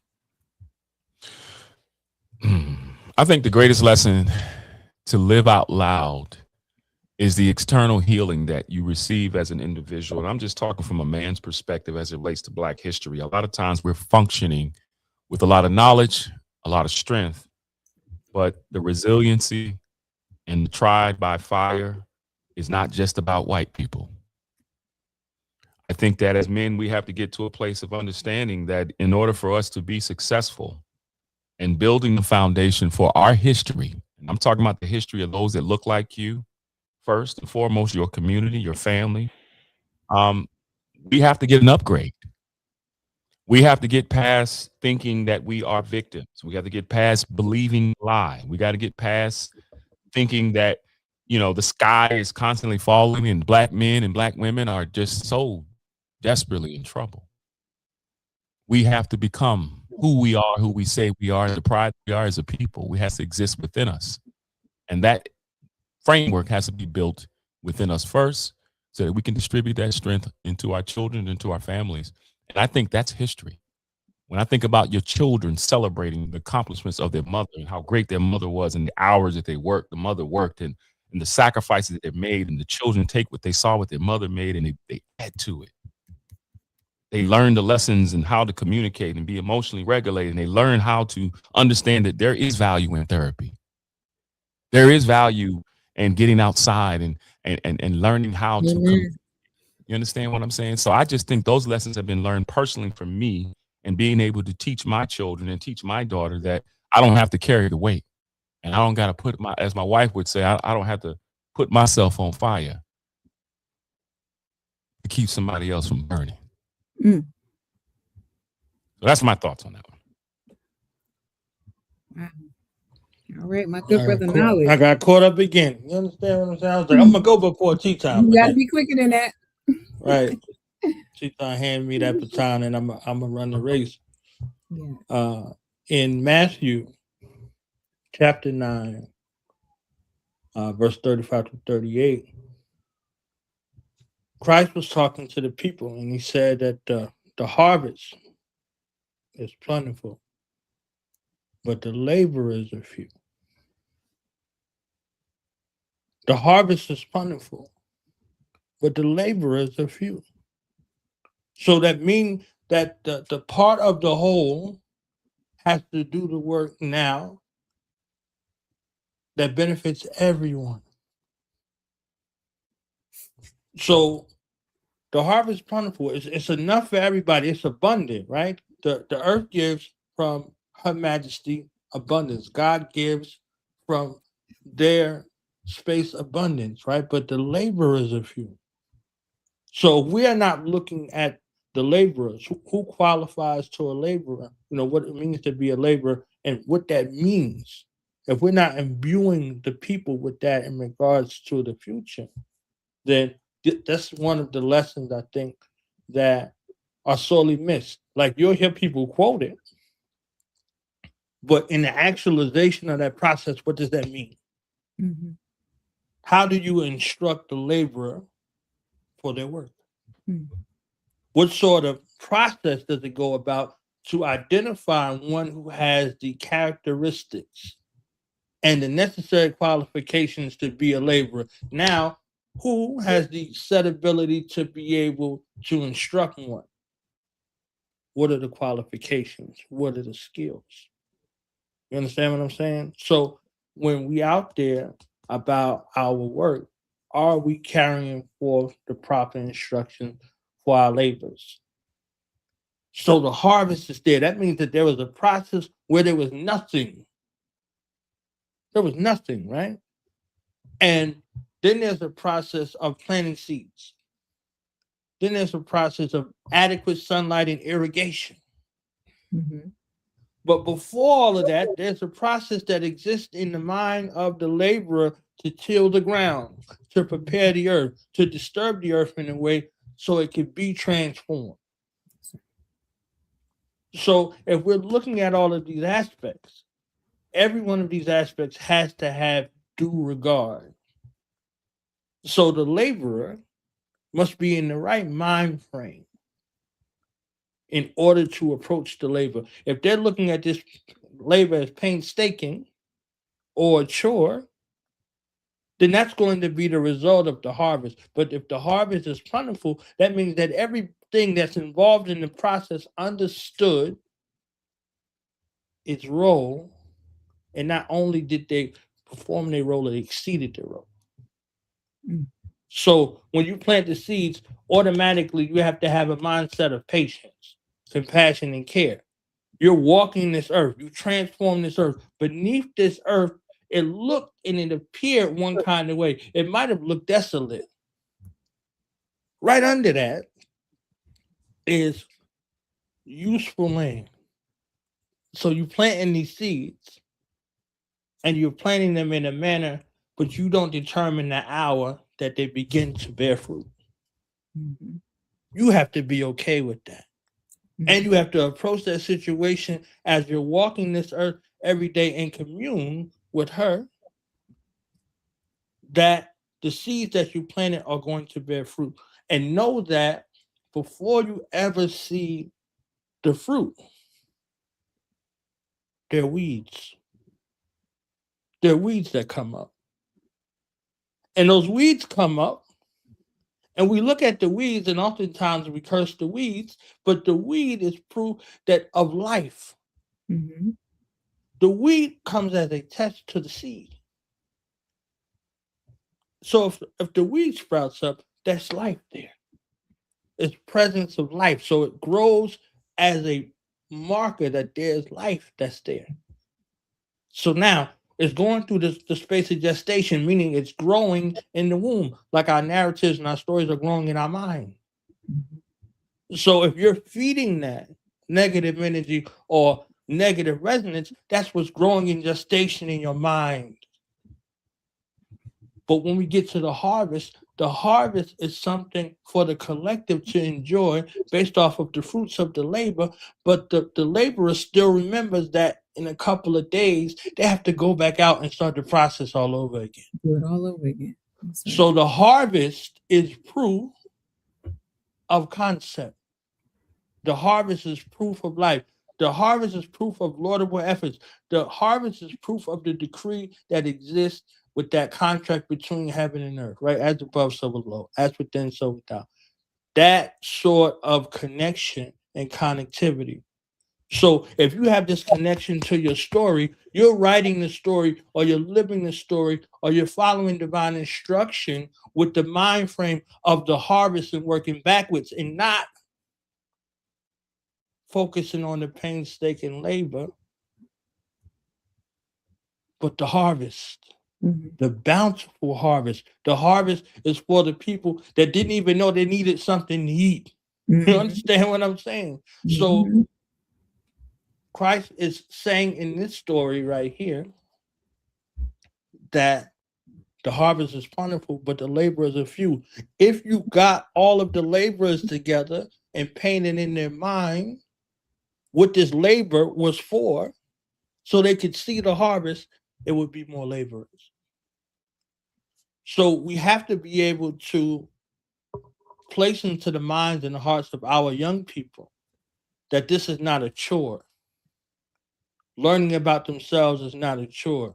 We're not presenting this reading to them and they're bogged down with this thing like it's a job. We have to make it attractive and powerful so that they see the harvest in their mind and they reap the bountiful harvest and they continue on the work because they've seen the harvest. They've seen the proof of it. So with everything that was shared, if we don't make these things relatable, if we can't take a masterful story by a mastermind and make it palatable for the people, then it's just some words that fly off the tongue. You understand what I'm saying? For God so loved the world, we got to understand what that process is, what that love meant, and what the world is, and the world that we're creating in regards to our future. So I want to deposit that in there real quick in regards to having a mindset of going from the laborer to the harvest, and from the harvest back to the laborer, and what that means in connectivity. I mean, good Lord, this is what I have had for some years. So y'all just getting a little bit. I get it all the time. I'm super excited, and that's why, because the laborers are few, but the harvest is plenty, and it's all a work. But it's about the way you conceptualize labor and work and harvest, and if it carries to be heavy burden or light or easy yoke or not. And I'm excited that I can choose a light burden and easy yoke, because the work got to be done. We have to do the work. So I appreciate all of those responses. Hopefully, everyone in the audience was able to really hear the truth about what was being said in that. There's something that we have yet to really grasp. And if you don't understand your duty in order to be the laborer, to help others reach that harvest that you're assigned to, because we're all laborers assigned to different tasks. We talked about different landscapes here. We're laboring in education. We're laboring in media and political platforms and financial. We're laboring. These things are on repeat, and we're not empty. We're not pouring from an empty cup. because we understand that concept that he just says. So many don't understand, have not even considered. So no, I'm not tired of saying it. I say it and I'm rejuvenated by saying it. And I'm even more so rejuvenated when I hear what others are saying about the path that they're supposed to be in. And they stand in that same vein, they stand in that same spirit of pouring and planting and planting and because you got to go back and do it again. So after you receive the harvest, and receiving the harvest in itself is a job. They don't talk about that, but you got to have the sack and the saddle and pluck, and you got to pick them things up. They got to be moved to, and then you got to distribute, right? That's duplication. You got to go and pour into someone else so they duplicate it. That's that nourishment that they get. So I mean, thank you all so much. That is such a dynamic way of, answering that question, each and every one of you. I'm going to go ahead to the other questions. There's 2 questions for each panelist individually. And, answer how you see fit. There's no box around you, right? We are making history. This is not to be the typical webinar. This is not to be what you normally do. We have to get out of that. We have to stop, comparing ourselves and really holding ourselves to someone else's narrative, to someone else's standard, when we know that we really receive it this way. There are some people who would say if they ain't got that beating, they wouldn't have got it. Now, I don't all the way agree with that. But there's some people who be like, I needed that beating. You know what I mean? So there's a way that we know we have to communicate with each other, but we keep trying to frame ourselves and box ourselves in this one particular way. It's not about us not being professional. That's not it. Because professionalism is not on the line. We show up the way we show up. We are true to ourselves. But it also is to say that I don't have to articulate myself or present myself as someone else. I'm going to present myself as who I truly am and dispel the rhetoric against that. So with all of that being said, I'm going to go ahead and come to you, Rita. And when you shared your testimony of how you learned Black history. So my question to you, as a Ghanaian woman who has lived in America for 30 years or more, right? Your relationship with Black history was not inherited. It was discovered. So what, in your own words, what was the moment, the lesson, or the truth that stopped you in your tracks and made you realize that history, that this history is also yours to carry? So you are right. Traveling all the way from Africa here, Black history was not something that I thought I was part of. But like you're saying, I'm saying as well, when I got here, I realized that the fight is a common fight. So one particular incident, like I can't really lay my hand on any particular incident, but what I'm thinking is sometimes it's the discrimination. Sometimes it's the different struggles that we go through. Sometimes it's the misunderstanding. So all of that becomes like you feel the Black, struggle. So with that, yeah, those were the struggles that made me realize that I'm part of the Black tapestry, the rich history that our ancestors, if I may say, had to lay for us that we can go through. And then with that, we can come up with an opportunity that we can forge forward. Awesome. Mm-hmm. Awesome. So I appreciate that. It's there was a moment, and I think that for those of our sisters and brothers from other areas, so from across, the pond, because I even communicate and I collaborate with some that are in the UK and everything, and those that are on the continent that come over, it's important to think about it and conceptualize not being a consumer, but being a product. I was in the session earlier before we started this, and the speaker mentioned he's from Africa. He mentioned to the room why he's collaborating with the melanated Americans.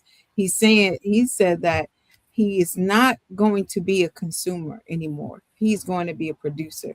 He's going to make sure that the grass is green here where he is first.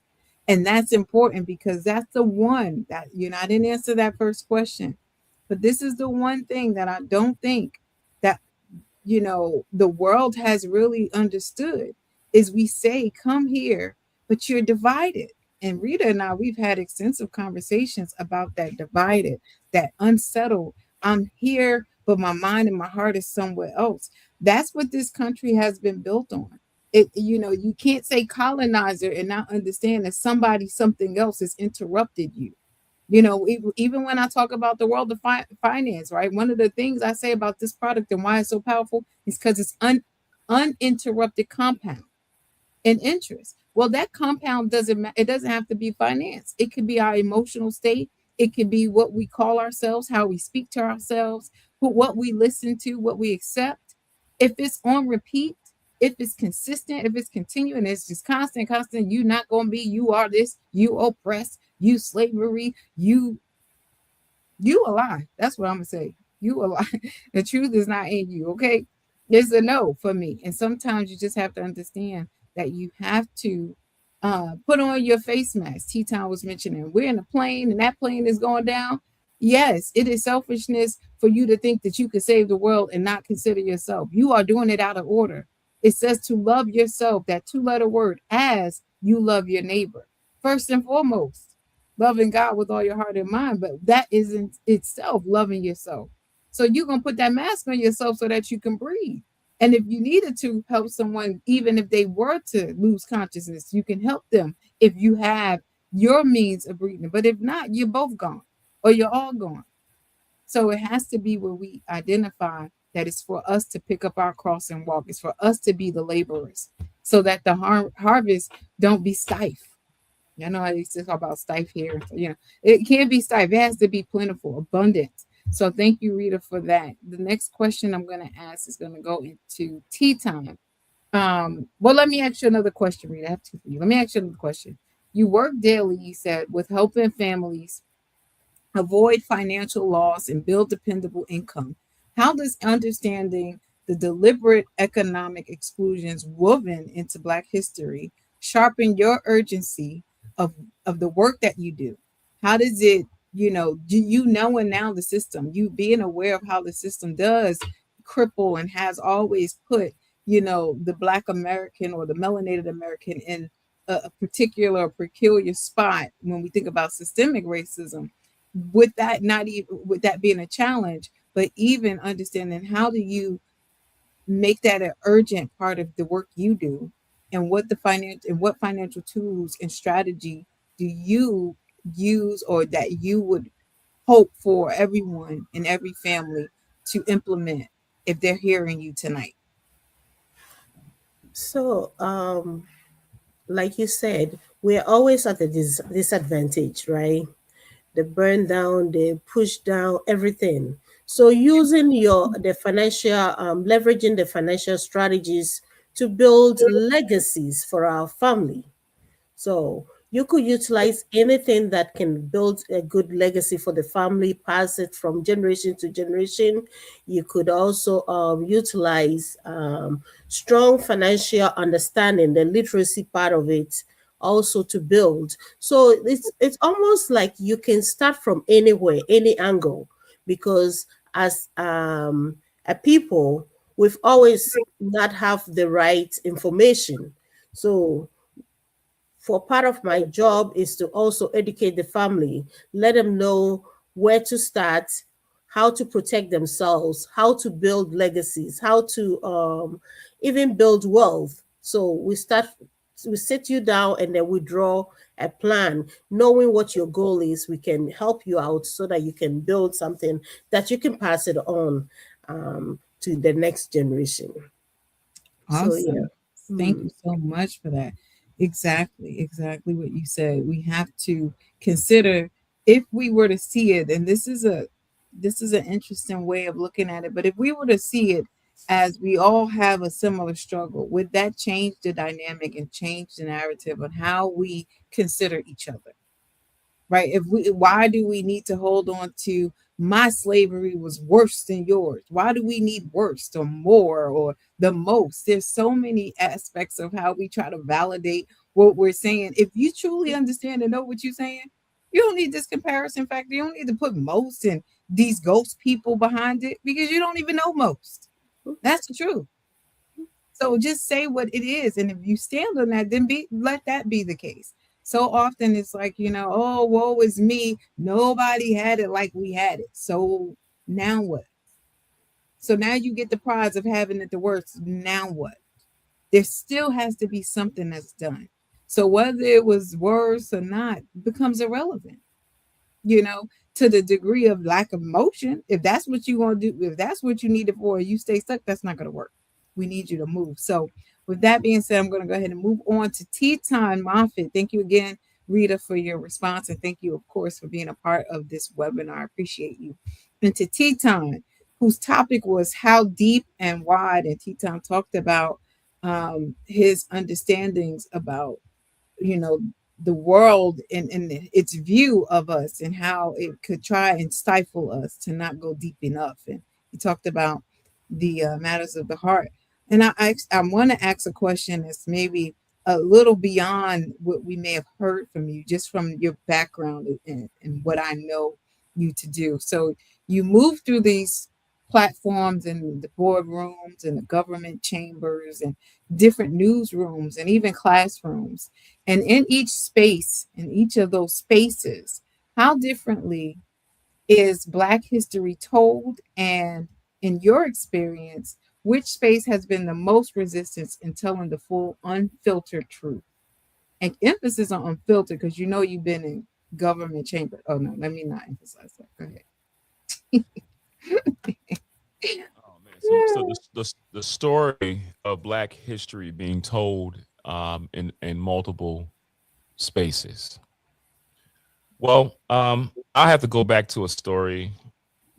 Back in 1993, I was in Japan, and there was a Stars and Stripes editor who basically wrote an article stating that it's a time to put an end to Black history. Now, I'm 18 years old, 19 years old, and I'm fresh off that hip hop movement. We're wearing our medallions, and we're learning about our culture.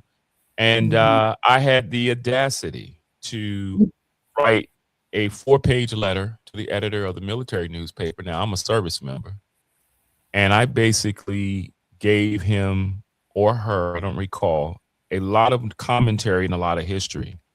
But what I found out as I've gotten older is that you can have all the information and have all the zeal and the excitement, but when you're handling issues such as these kinds of matters, you have to be really true to what it is that you are saying, and you have to believe what it is that you're saying. Because I was in an industry or an organization that apparently, we were one. I went to foreign countries where they didn't let you in because you were an American. They didn't care about your ethnicity. The simple fact is that you came off the USSS, said USSS, right? So what I've learned is that I don't have to shrink myself in the spaces that I've gone in, from the General Assembly to doing films to working on sets to just taking my drone and flying and writing. I don't have to perform anything. I just have to be authentic to who I am, and I don't have to work harder to get ahead. I've learned that. I just have to exist with the knowledge and the education that I have obtained, because the reality is that the security in yourself is not relied on me having to perform or to prove something to a other group of people. I have gotten to a place personally that I'm getting to know me. And some of the beautiful thing is about moving in those spaces that you don't have to say a word. It is your light. And so my brother Knowledge mentioned earlier, he says, he went to the scriptures and he shared a little bit of the text. And I'm going to say this. He says, and if I get it wrong, please be patient with me. So let my light show shine. Let the light in me shine. Right? Not so that I can shine, so that the Creator could be glorified through my good works. So I'm not worried about where you come from, whether you came from a trailer, whether you got more money, you got economic power. I don't care if green, purple, orange, or blue. I have destiny to get to, and I can't be late. And so what I had to do, navigating through these spaces, I had to learn what my fathers and other leaders had done, the mistakes, the challenges, and I had to upgrade, right?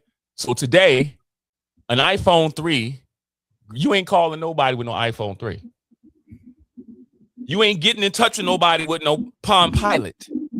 So the information that has been presented to us in this age and time that we're living in, we are a generation of revelation, which means get in position, be in position to grow, to learn. We are commissioned to create, build, and sustain, no matter where you're working at. So fear not of the boogie woogies, because the text tells us very clearly that we wrestle not against flesh or blood, against principalities and power. There's something going on with it we can't see, and we're so consumed by what we can see. Mm-hmm.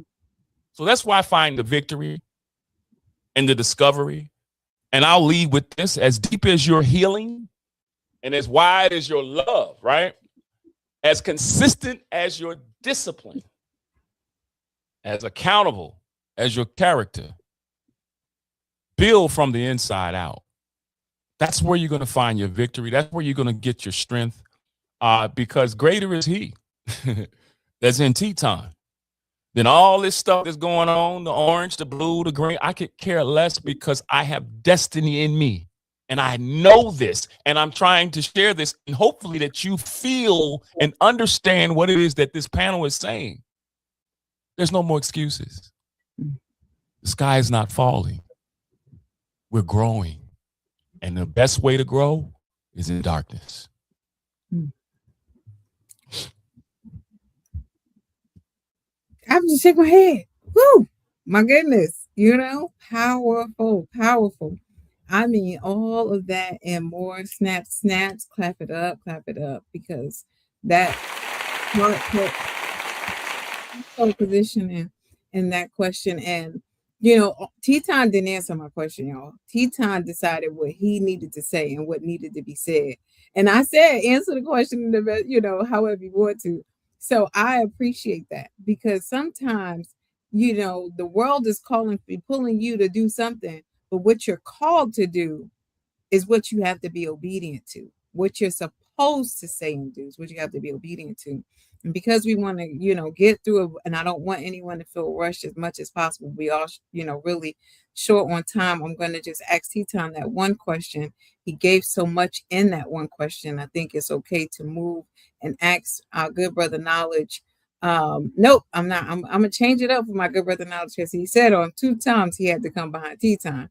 So I'm going to move to our Dr. Tremanisha Lamb. Y'all going to have to stop that, man. Listen, sir. Look, I'm technically the one that got to say something after you, so I know what he mean when he say what he mean. Okay, I'm gonna say to Dr. Tremanisha Lammy, you know, you mentioned that you spent over 25 years working with young people from pre-K to graduate school, and I know even beyond graduate school, because we had a mentorship program, and it's, you know, all types of folks that was in there, and what you do outside of the scope of work, right? You know, we have these scopes of work, but you build on so many other spaces. But I want to ask this: when you stand in front of a room full of children today in 2026, how do you help them understand that they're not just studying history, they're not just getting a lesson in history, but they are living and making it? What does that look like in practice when you're talking to the young children? So I'm gonna jump a little bit off too, and share with you, like, one of the things that I love to share with the young people I work with is a poem, by Marianne Williamson called "Our Deepest Fear," and I think it touches on some of the things that were said earlier. Our deepest fear is not that we are inadequate. Our deepest fear is that we are powerful beyond measure. It is our light, not our darkness, that most frightens us. We ask ourselves, who am I to be brilliant, gorgeous, talented, fabulous? Actually, who are you not to be? You are a child of God. Your playing small does not serve the world. There's nothing enlightened about shrinking so that other people won't feel insecure around you. We are all meant to shine as children do. We were born to make manifest that glory of God that is within us. It's not just in some of us, it is in everyone. And as we let our own light shine, we unconsciously give other people permission to do the same. As we're liberated from our own fear, our presence automatically liberates others. And so I like to just remind them of who they are. And I think that when we remind them of who they are and they stop being afraid of who they are and what society thinks they are, they're able to open up the door to the multiple possibilities of all the things that they can be and they can do. Wow, wow, exactly. Remind them of who they are, meaning it's already there. It's not something they have to go and figure out or find or, it's there, it's in them. That's powerful. And if you just remind them, just mention that versus all of the naysaying, all of the other rhetoric, all of the other labels, who they truly are to their core. You train up a child in the way they're supposed to go, they will not depart. Awesome. Thank you so much, Dr. Lammy, for that. I want to ask my good brother Knowledge a question. I know he got a question for me. I want to ask you a question, my good brother Knowledge. Now, as a story alchemist, someone who takes raw, unfiltered truth and transforms it into something powerful. Yeah, let's go there. Yeah, let's go there. Okay. Yes. What is the brutal truth about Black history that we as a community have been most reluctant? We see it, like Dr. Lemon was saying, we know it, we'll hear it, but where have we been most reluctant to say out loud? And why and how does our silence in it cost us? Now I have to go out to Dr. Lammy. You understand? I'm struggling at that. You understand what I'm saying? I'm struggling at that. Okay, I thought tea time was bad. It got worse. It got worse. You understand what I'm saying? It got worse. It got worse. So the truth the brutal truth that we struggle with the most, that we are afraid to say out loud, is that we are our own liberators. We are our own liberators. Nobody is coming to help you. The scripture says God helps those who help themselves. So if you're not helping yourself, not even God can help you, because God is not inclined to. There's no evidence, right? You don't look like you're in peril. So as long as we're running around victimizing and being professional victims, we become victimizers, right? So the Holy Quran asked the question. And in the Holy Quran, it says, which of the favors of your Lord will you deny? Which of the favors of your Lord will you deny? Now, think about this question that's being asked. The creator of all is asking man, which of the favors of your Lord will you deny? If we are our own liberators, if we find ourselves in a situation where we're telling people that we are oppressed, we forgot that there's a God being, that we composed of a God force that is there to bring us this liberation, but it costs work. It asks you for work, for evidence, right? So once you begin to be involved in your affairs, back to the labor thing, you got the proper instructions.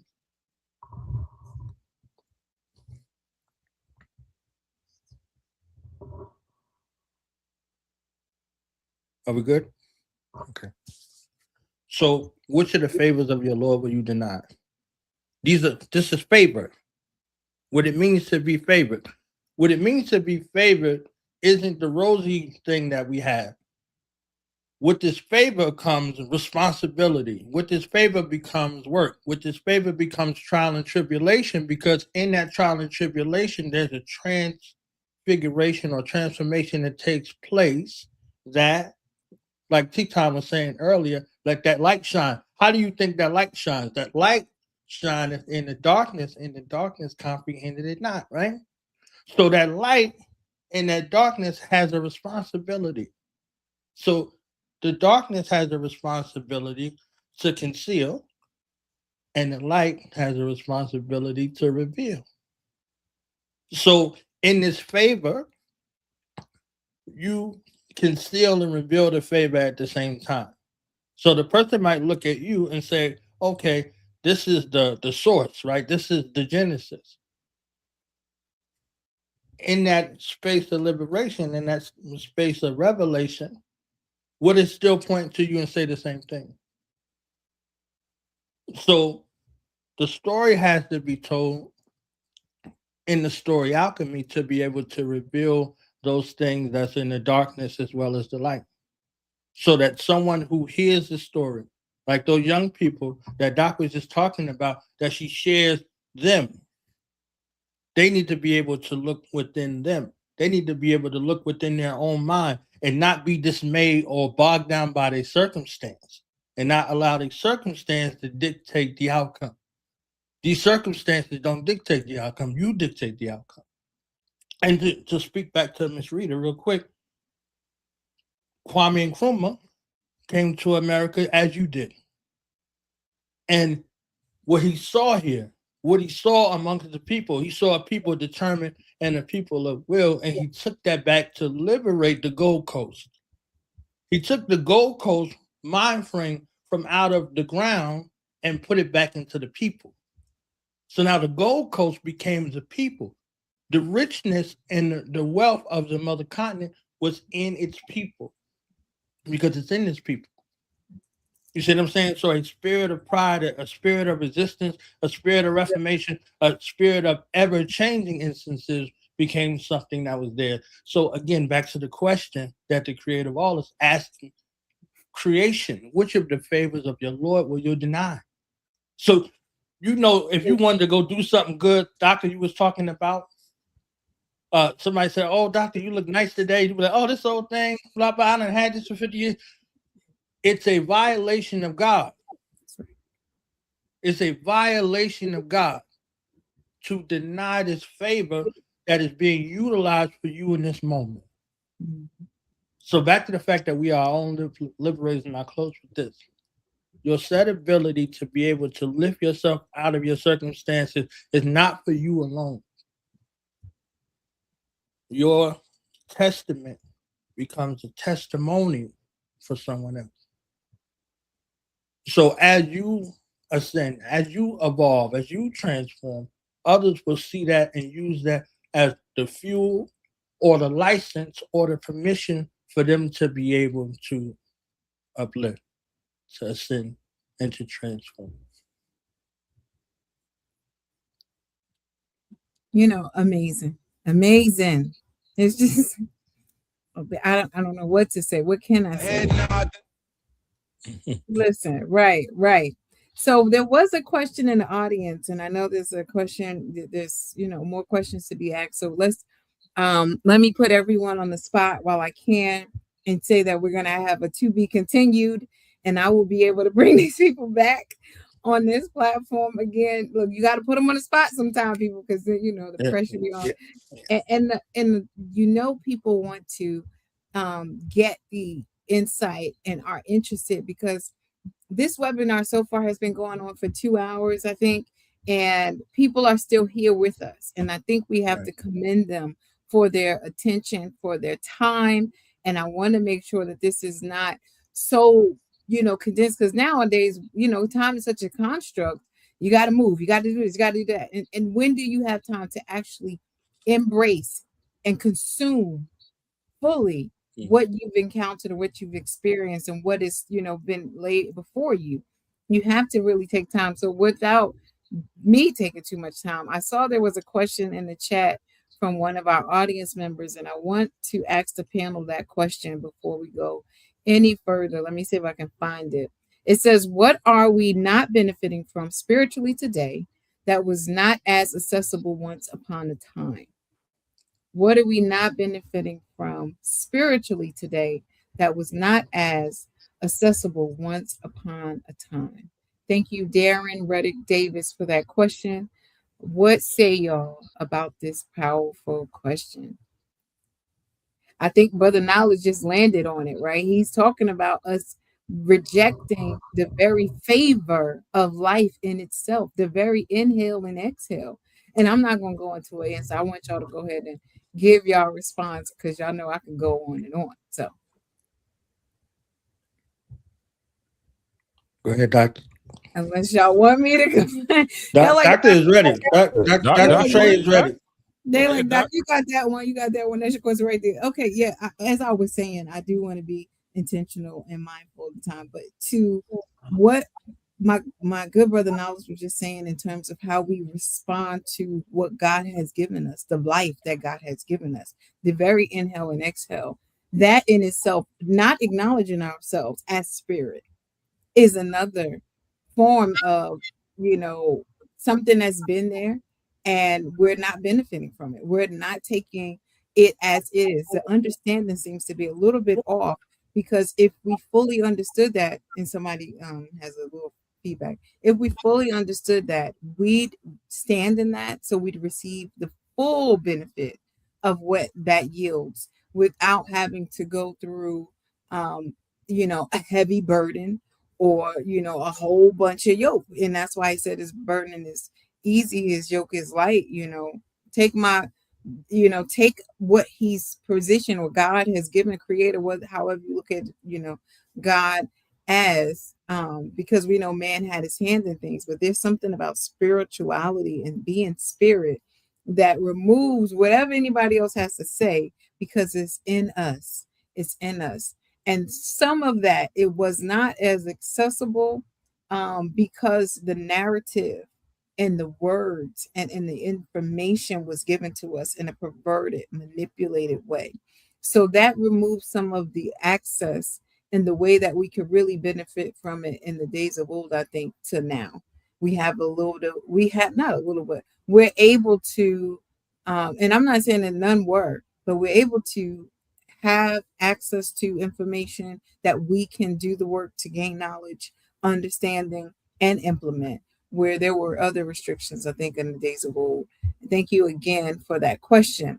As we wrap it up, I want to bring everyone back on the stage, and I think there is room for everyone to just do a closing statement, if we all can. And Dr. Tremanisha, I'll start with you. One of the things that was coming to my mind, I was like, God has not given us a spirit of fear, but the spirit of love and a sound mind. We have love. Power. Make sure that we have a sound mind. And we heard today about the idea and this belief that the sky is falling, right? But as Brother Knowledge talked to us earlier about laboring, right? You can't plant a seed unless you turn to toil. You got to do some toiling before you plant the seed, right? And just when the sky, where it seems like everything is being dismantled and things are falling, that's when you get your flashlight out. That's when you start building. Because if you don't build while things are being dismantled, if you get distracted by the dust, then you're going to end up with a bigger boogeyman than you had before. So now is the time to build while things are being dismantled. When it looks like everything is in chaos, now is the time to remember to lead with love and to make sure that we have a sound mind.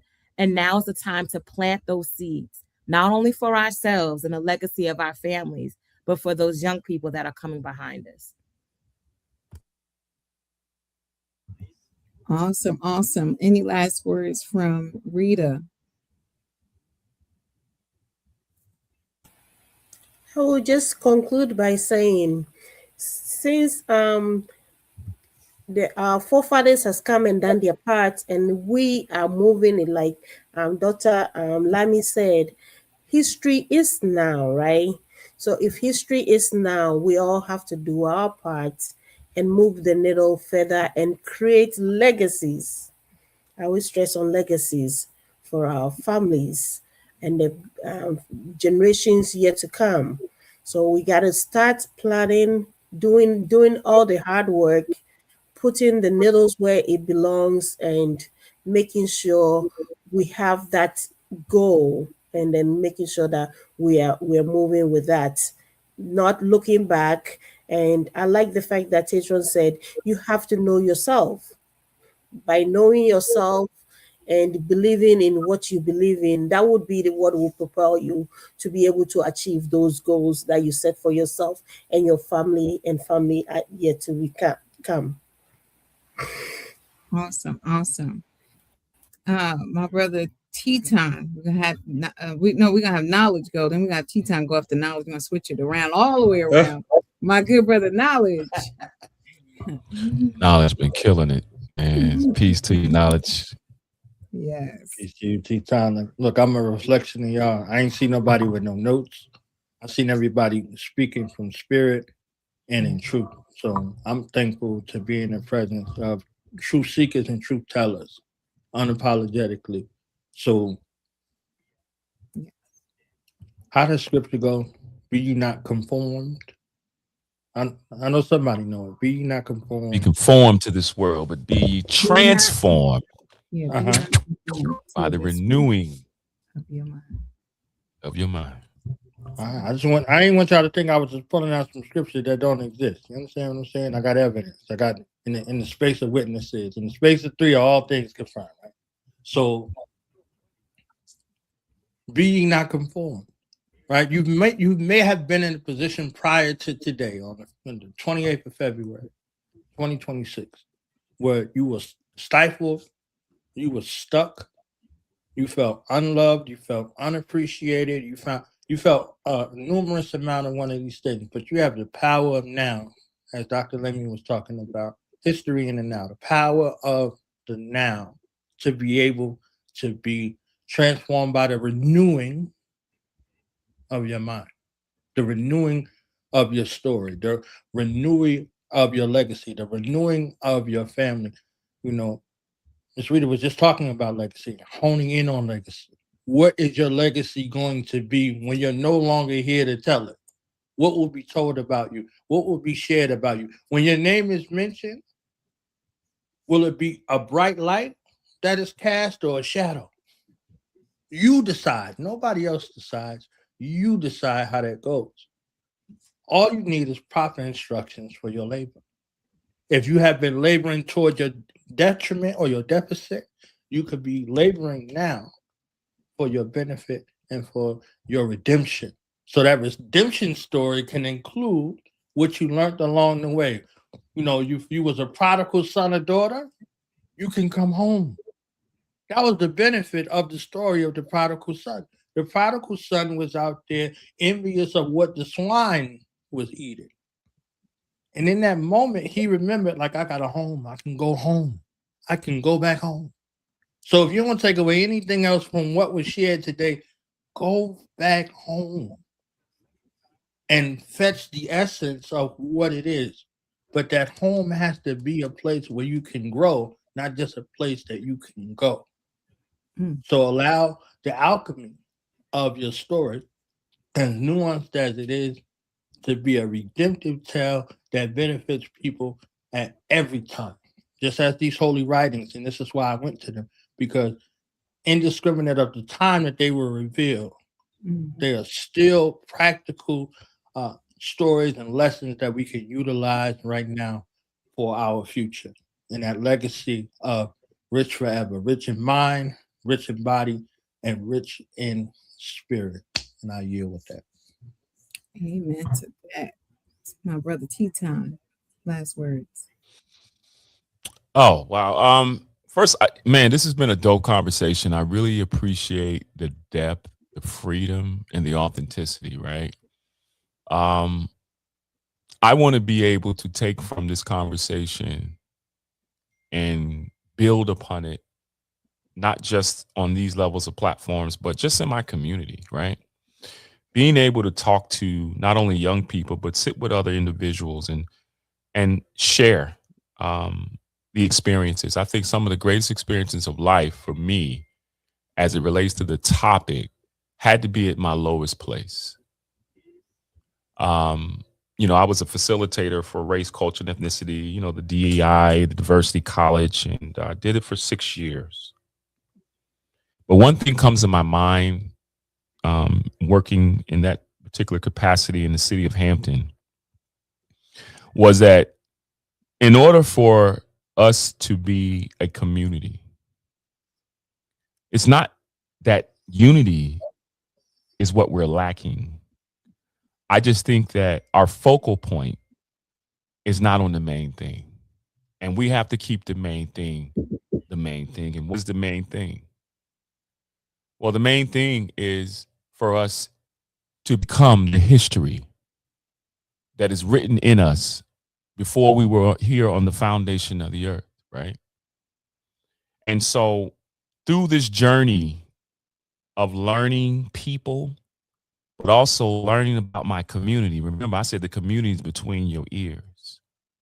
I am now learning to have government over my own world and my own universe. Now, what am I saying? I'm saying that I'm learning to now not be moved by all of the things that are going on around me. What is being said, what is being experienced on the news, on the internet. I am going to sit quietly with self, and I'm going to embrace this moment, because learning is so important, man. And I think we forget about why we're here.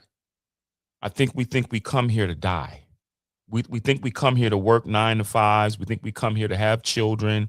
We come here to pay taxes. We come here to be on the internet. We come here to complain about the president.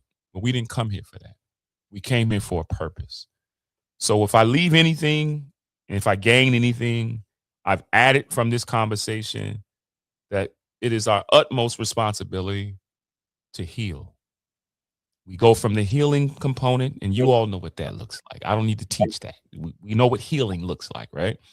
And then we get to that place of creation. And then we build whatever it is that you're building. You're building a family. You're building an ecosystem. You're building a network. You're building a framework. You're building a system from within. Meaning that I'm going to walk with integrity. I'm going to walk with unconditional love. I'm going to walk in humility. I'm going to walk in love. I'm going to handle people a very simple way. Do unto others as you want them to do unto you, right? And so I just think what we're looking for has to be in us. It has to reflect out of us. And I think that there's some greater days ahead. And I just want to encourage the men and women and the young people and whoever's listening. I don't care if you're 70 or 10. Sky's not falling. Sometimes we're seeing the world through a cracked lens. Sometimes we're seeing the world through a dirty lens. Sometimes we're seeing the world through a broken lens, and we can take the same picture, but the picture will be different because the matter of light and darkness that comes through that lens can change the way we see and experience our ability to create. I am Ingenious. My name is Teton Moffitt, and I'm grateful for being here and being able to become the algorithm of strength, the algorithm of truth, but ultimately the algorithm of creation. We are people of the Most High. Can you imagine what that looks like and sound like when you're looking upon your children and you see yourself? So when you look upon your community, you must see yourself. So whatever the condition of the community is, that's the condition of your heart. So the idea is, as my brother said, be not conformed to this system.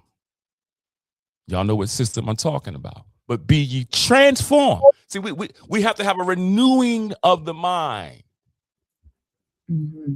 A renewing of our systems have to be changed out in our eating habits, our thinking habits, and all the things that come in to bypass our frontal lobe into our subconscious, to take command over our ability to process information. Instead, we absorb it and we become what we hate. A changed mind changes lives, but a mind that sits around and complain, blame, spectators, agitators, instigators, your tater people who don't want to get their hands dirty. We got to eliminate that space of people and create an environment that the workers, the farmers, the community will be transformed by what you do, but most importantly, how you demonstrate the principles and the qualities and the future that you're projecting from inside out. So be who you are and go forth, as my good brother Clyde said, and be great, because the devil is already defeated, right? The world has already been completed, and we're standing in victory and excited about the next phase of our lives. God bless y'all, man, and be blessed, man. And it's always a great opportunity to talk about these things, and you're covered. Peace and love. Hey, yes, yes, yes. All right, all right. So I appreciate everyone's last words, and yes, you are covered. All right. With that being said, I just want to leave the statement of what we are mission to do. Hopefully, I got a thumbs up, hand up. Okay, hand up. Doc, in your final remark, I want to ask you this question. This question been right here, so I want to make sure that we get a chance to hear from you because okay, you did what you did when you did what you did. You understand what I'm saying? You spoke tonight about the difference between coming together to break bread and coming together to balance the ledger. We have mastered celebration, but are still learning community wealth building. What does that actually look like for a family, for a neighborhood, or for a network to sit down and balance their ledger together? And what tools or structures already exist in this system that we are leaving on the table?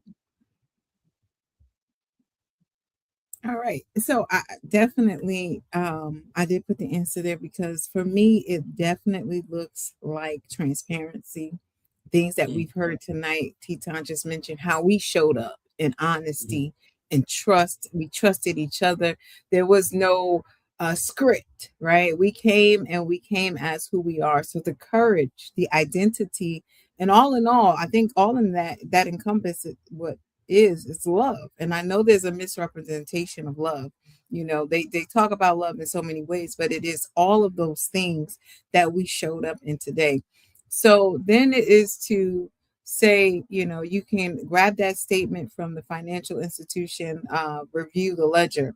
When you think about going into your bank statement, when you think about how do you balance your book, and we weren't taught finance per se, but there was a time, maybe fifth grade or so, where we were taught here's a check, how do you write a check out, and here's how you know, for the basic balance that. But where does that fall in the line of life? As the person, as the temple, that's going to be how you mature and discipline, and how disciplined you are, and how your family is going to be built in that. So there's a lot of things we were taught in terms of what would be taboo. We don't talk about finance. We don't talk about politics. We don't talk about the world in the world that we live in. For a lot of it is like, don't talk about the world we live in. Let's talk about the imaginary stuff. Let's talk about entertaining things or entertainment. And let's talk about sports. Right now, if you look at FanDuel and how that thing looks, it looks like a cult almost. They have commercials where these people are just singing and on a cycle, and they're just all going into this gate, all just going into the gate. It's very interesting how that looks. So we have to sit and be intentional with our as over ourselves, of course, and as we come and we build with the family, it's bringing the young people to the table as well. You and your family internally in the household need to start.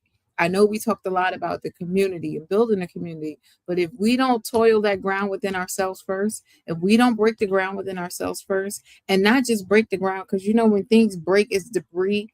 You know, it's unsettled. You got to clean it up. So get the soft dirt, since the analogy is with seeds. Get the soft dirt and make sure the seed is planted in there. But then what happens to the rest of it? That's where they use that. Don't get me to mess up the name of the tool, but they got the rakes in. It's like the row, and then they have to then, you know, smooth out the ground on the top, because it can't just be unsettled just because the seed is in there. It has to be covered up in a certain way. So for me, I put more in the chat as well regarding this question and how it speaks to the financial piece, which I spoke to directly, in balancing the ledger, using tools like QuickBooks and using Excel sheets and using different tools, but also, you know, just in short, because we are short on time, have the consultation, set up the consultation so you can have an expert financial analysis. And what that's going to do is give you a full picture of where you are, no different than a GPS. You need to know where you are so that you can decide the pathway going forward. And those are the different strategies, different strategic plans, whether you're in, operating in any of the fields that we spoke about today. If you're in education, if you're in the political landscape, if you're in the social economic, you can be wherever you are. It's to have a strategic plan for you that is going to help you with your family goals, to provide that information as needed for those steps to be taken, and not just saying the thing, but actually knowing how to implement those things. So the how-tos and what to ask when you're sitting in front of certain people, be it your CPA or your enrolled agent, or you need to know what to ask when you're in these positions. And for that, I want to say to everyone under the sound of my voice, we are offering you a complimentary consultation to start. Don't let this information come your way and you reject it. And as we all come back onto the stage, the people perish for the lack of knowledge, but not because knowledge wasn't presented, it's because they rejected it. So I'd say to everyone as I close, don't reject the knowledge. Don't reject the insight that each one of these panelists brought from their heart, from their passion, from their scholarly knowledge, from their own experiences. Let it be where you take it and you run with it, because the vision has been written clear. We wrote the vision, we made it plain, and we're executing that vision so that those of anyone behind us can go and run with it. With that being said, I do want to just take a moment to restate that Change the Narrative is now a nonprofit. We're going to be needing supports in the future, but we also want collaboration. This is not about a charity, right? This is about us building. So I want to be clear on our mission as we close. Change the Narrative. We believe transformation begins with truth, not his truth, her truth, their truth, truth, period. Objective truth. I know some people might be clutching their pearls like, what do you mean? But you can't tell me not my truth. Yes, I can. I just did. Too late. Okay. Our mission is rooted in the power of the CTN, the Change the Narrative 3C principles that drive everything that we do. Challenge the rhetoric that limits the communities, that limits communication, like I talked about things being taboo, that limits you from weighing your voice that you hear over some external voices, that limits you in our communities. Consider yourself and the parts of you as the solution, inputting you as the remedy. You are now what's needed. You are what is moving forward. You are history. And change the narrative through intentional actions, movement. Our steps are ordered, and he is a light upon our steps so we can move. There's no fear. Dr. Lammy mentioned it. We have not been given a spirit of fear, but of power, love, and of a sound mind. And don't let ego perpetrate as fear. Don't let fear perpetrate as ego. We supposed to have ego. You supposed to have a self-identity. Don't let your sense of confidence be snuffed out because somebody is calling it something else. No, fear is the core issue that we have faced, and we're going to be intentional, and we're going to dispel and rebuke fear because we have the ability to do so. We exist to forge impactful relationships that bridge the gap between grassroots organizations and C-suite leadership, creating a powerful ecosystem of change. We don't just assist challenges or the challenge communities, but we partner with them. We establish healthy, thriving neighborhoods by fundamentally redefining what community means in this here 21st century. We can't go by what was, what could have been, should have been. What is in this present. Our work isn't about charity. It's about equity. All right. Our work is not about charity. It's about equity. It's about recognizing that everyday neighborhoods has untapped potential. I work with youth. I have my own children, and sometimes you don't even know the gifts that are in them. I walked up on my daughter the other day, and she was drawing out eyeballs, just different eyes. And I said, wow, amongst all of the other accolades, you have this gift, this talent that could take you so far as an artist if you wanted to. You didn't want to do any of this other scholarly academic stuff. You just wanted to be an artist. That's in you. So that passion, and to support the young people too, just to know in their passions, so that you show them pathways where their passions produce. Their passions produce. That way they're not in the 9 to 5 or 40-hour week job that they hate. That way, this is what they do. What I do, I love doing. I inhale and exhale this because it's a part of who I am. It's a part of my mission. And lastly, every partnership has a power to shift an entire narrative from deficient to abundance. And with all of that being said, everything that was said, there's so much to still be said and done. So we will have a to be continued at the end of this, but we will definitely come back. We thank you all for sharing your time with us, for not counting it robbery to be with us today. To each and every panelist, thank you for taking the mission and taking the call with this call to action to be the history that we will forge the future forward. I appreciate everyone. And with that being said, y'all have a blessed one. Let God do what God said he was going to do. He said his word will not return void. So go and do what you have been purposed and called to do. You are covered, like Teton said, and we all can change the narrative. Peace and blessings, everyone. Good night.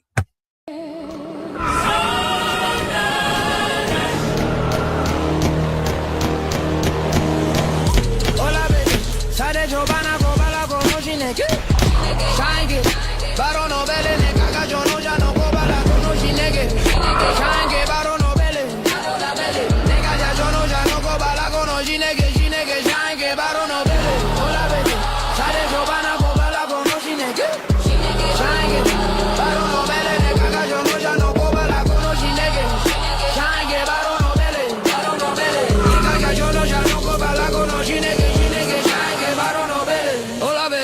Zade Giovanna Kobala Konoshi Neke Shange Baro Nobele Neka Giovanna Kobala Konoshi Neke Shange Baro Nobele Neka Jono Jano Kobala Konoshi Neke Shange Baro Nobele